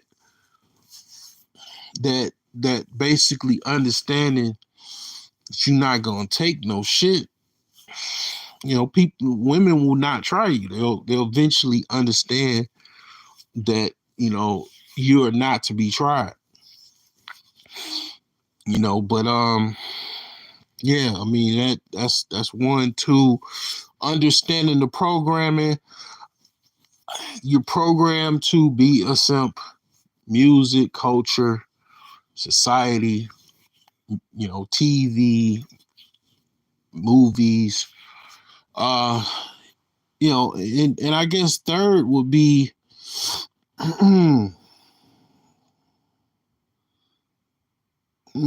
I would say probably third would be You know, I would say probably I'll say thirdly would be just kind of leaning into or focusing or yeah, third, yeah, I forgot. Yeah, third would be stop over pedestalizing women. Yeah, that was it. Uh, you, I might have already mentioned it, but yeah, over pedestalization of women is why things are the way they are. You know, I mean, if you stop doing that, you know, I mean, it's all right if you know like you get like women's photos, but it's like when you just start overdoing it, like I mean, I don't even think you should like the photos. I think if the woman already got enough likes, she don't need your like. I mean, you know, I would say if you really like the chick, man, DM her, you know, and then if she don't respond to you or whatever, you know, it's like, okay, shit, you ain't gotta like her shit no more. And if you know she is absolutely single, because I mean, a lot of these women already have a dude, but you know, the thing is, she could have let you know. She ain't let you know shit. She left you on red or whatever.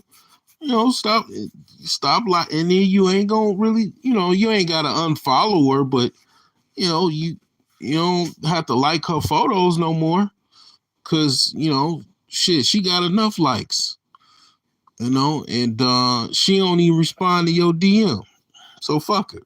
You know what I'm saying? Like I don't know, man. I mean, you just the over, you know, pedestalizing the women. You know, you could try to stop that shit. And that's how you know, because you can't. You got to look at it like this: whatever you have to offer, it should be a fair exchange. You know, your experiences with that woman, most of it's gonna lead to sex. She's getting her nut, you getting yours. That should be an equal exchange. Now, I mean, I ain't gonna go into how you know needing to know how to fuck and you know fuck class and all that. Like I mean, you know, it's not, you know, this is not the platform for that. But the thing is that yeah, I mean, if let's just say you know how to, you know, get down. I mean, you have some value to offer. Like, you know, you a man that knows how to please a woman in bed is, you know, basically a premium, you know, and it's like that's more than enough as far as to, you know, bring to the table as far as you bringing some value, she's bringing some value to you. You not overdoing it. You know what I'm saying? Like when you overdo shit, you giving her a reward that she didn't necessarily win. You know, it's like you already gave her a award. She didn't even compete to win anything. You know, and it's like, yeah, that's what guys do to these chicks. It's kind of like, you know, because I be listening to a lot of people, man. I'll be watching a lot of videos of, you know, and it's like, you know, I heard this before, and it's like when you start treating a woman like a superstar, when she start treating you like a fan, you know, there you go. You know, you start turning into a stan and a fan because you treating this bitch like a superstar,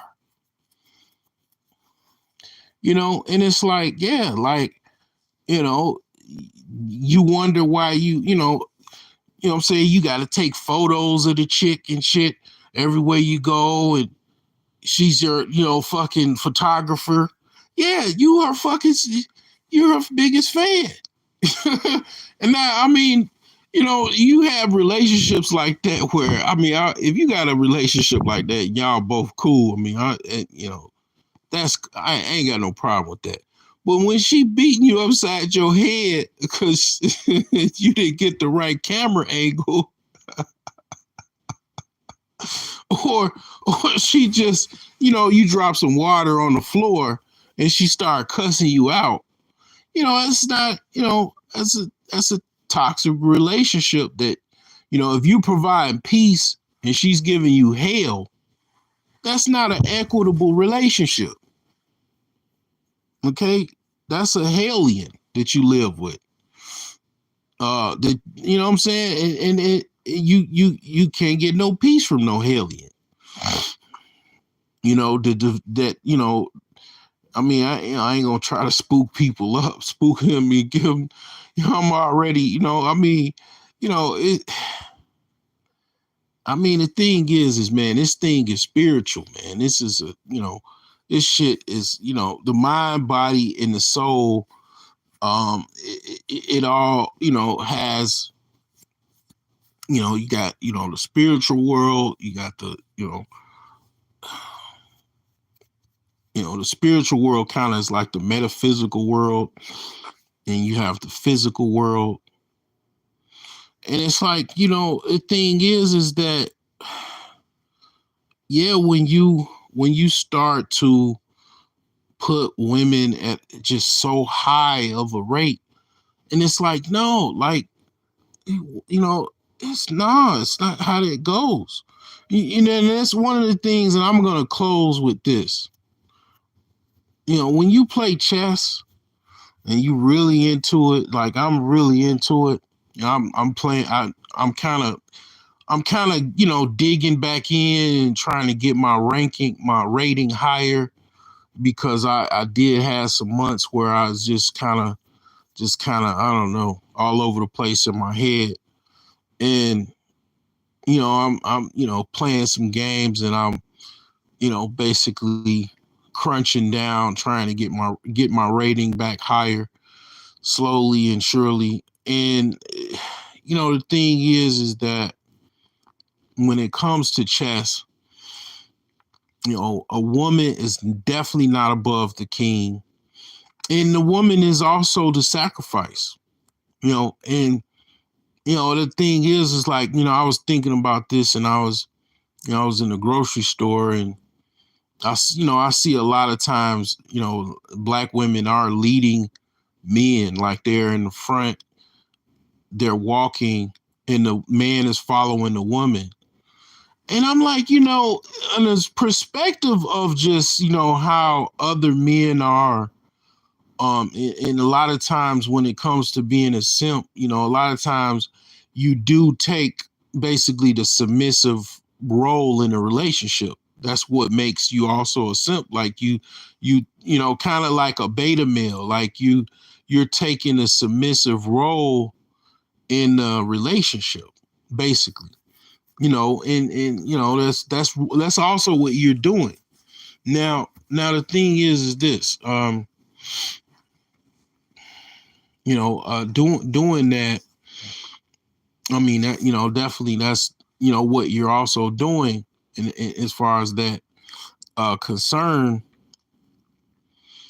And it's like, to a certain degree, it's like, again, putting a woman above everything because she looks good and she got some titties and she got some, some good, she look good, her legs look good, her ass look, tight pussy looking print coming through the pants, whatever. The thing is that you putting that above so high, you putting that above yourself, it just, it doesn't, you're basically saying a woman is a better than you, and a woman is above you. And the thing is that, going back to chess, I mean, the woman should really be in front. I mean, I had to think about it. I'm like, from a chess perspective, that big old fat woman in front of the, leading her family to the car, that's actually from a formation of chess. That's actually how that's supposed to go. I mean, I know that's funny, right? I mean, I hope that chuckles you just as much as I'm chuckling about it now. I mean, even the whole picture of Rihanna in front of ASAP, leading the family, I'm like, damn. from a perspective of chess, that's actually an accurate portrayal, right? Or accurate formation. Now, the thing is that in a society amongst men and amongst cultures, not so, not in a sense of, okay, the man ain't, the man ain't behind the woman, right? If you look at other, cultures, other households, that's not typical. Okay.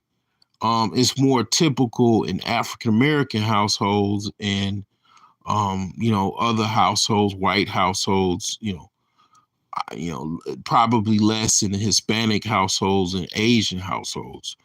So the thing is that, that is, something from a perspective of, um, you know, why the women are, kind of out in front, leading men. It's like, what you see it in actual just walking down the street, like you see the actual matriarchy being exhibited out in public, and then to a certain degree, that is probably why some men be like, you know what, I'll just I don't like this type of setup, so let me go deal with someone outside of that culture.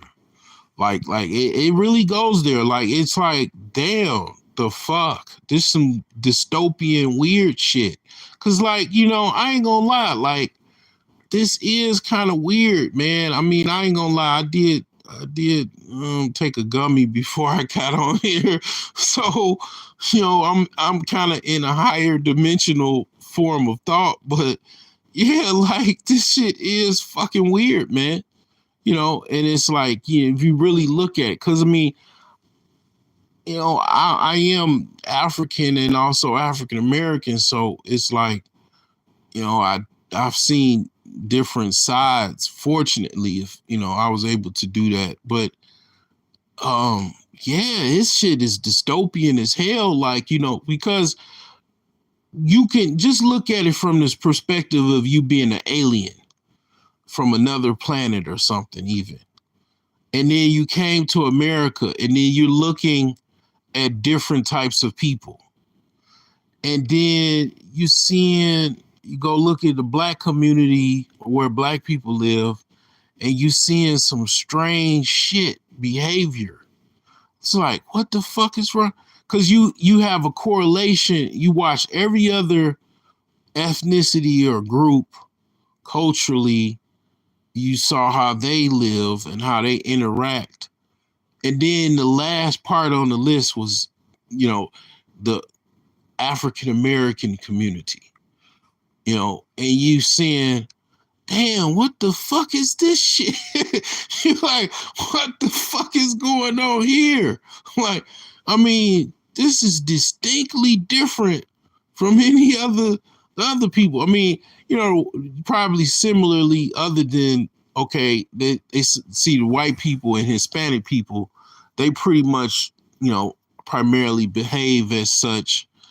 You see the Koreans and them, they women be yelling at their men. But I mean, like, yeah, it's like, it's just, it really is really crazy, because you almost have to create your own, like, new, damn near, like, you'd have to, in order to get away from this, you damn near gotta, like, start a code or some shit. Like, I mean, cause you gotta think about it. Like, everybody else acts the way they act for the most part. Like, it's most black women act the way where they don't like listening to men. They don't, they have a problem listening to men. So, I mean, in order to be around women that, more or less listen to men, you'd have to damn near create some type of goddamn, like, fucking, I don't know. I mean, new nation of Islam or new nation of men or some shit, some new organization where, I mean, everybody has some type of training where, the women are trained to be a certain way, the men are trained to be. I mean, like, I don't know, because it's like, it's so out of hand, especially in the urban centers like Chicago, New York. It's so crazy that it's so out of hand that it's like, it's really, really bad. Like, when you really think about it, like, I mean, I don't know, maybe, I'm not, saying what you got to do or whatever. But when you really, really get in a heightened sense of how bad it is, it's like, it's really dystopian. Like, when I say the word dystopian or whatever, I'm saying it's like almost like unreal, like sci-fi, like science fiction, and it gets really twisted and weird, and it's like it's just how the breakdown of society is, just breakdown of society, degradation of society. In that case, black society, which black society is primarily the churches, and primarily the church and the black household itself. The household, the church, and basically the family, the grandparents. Grandparents and aunts, uncles. The community around it, right? So, you had a breakdown over the course of, I would say, 40 to 50 years. It's been a serious breakdown. I mean, a lot of that, the crack cocaine epidemic that did, man, like, man, that shit fucking, that stole on the black community, man. That was like a punch to the dome. Like, I mean, that crack cocaine literally, man, it did a deep, severe damage. Like, they was cold with that idea.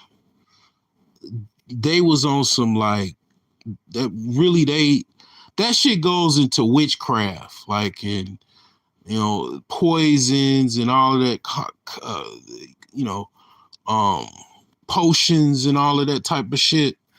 Like, that was what that was. That was like warlock witchcraft.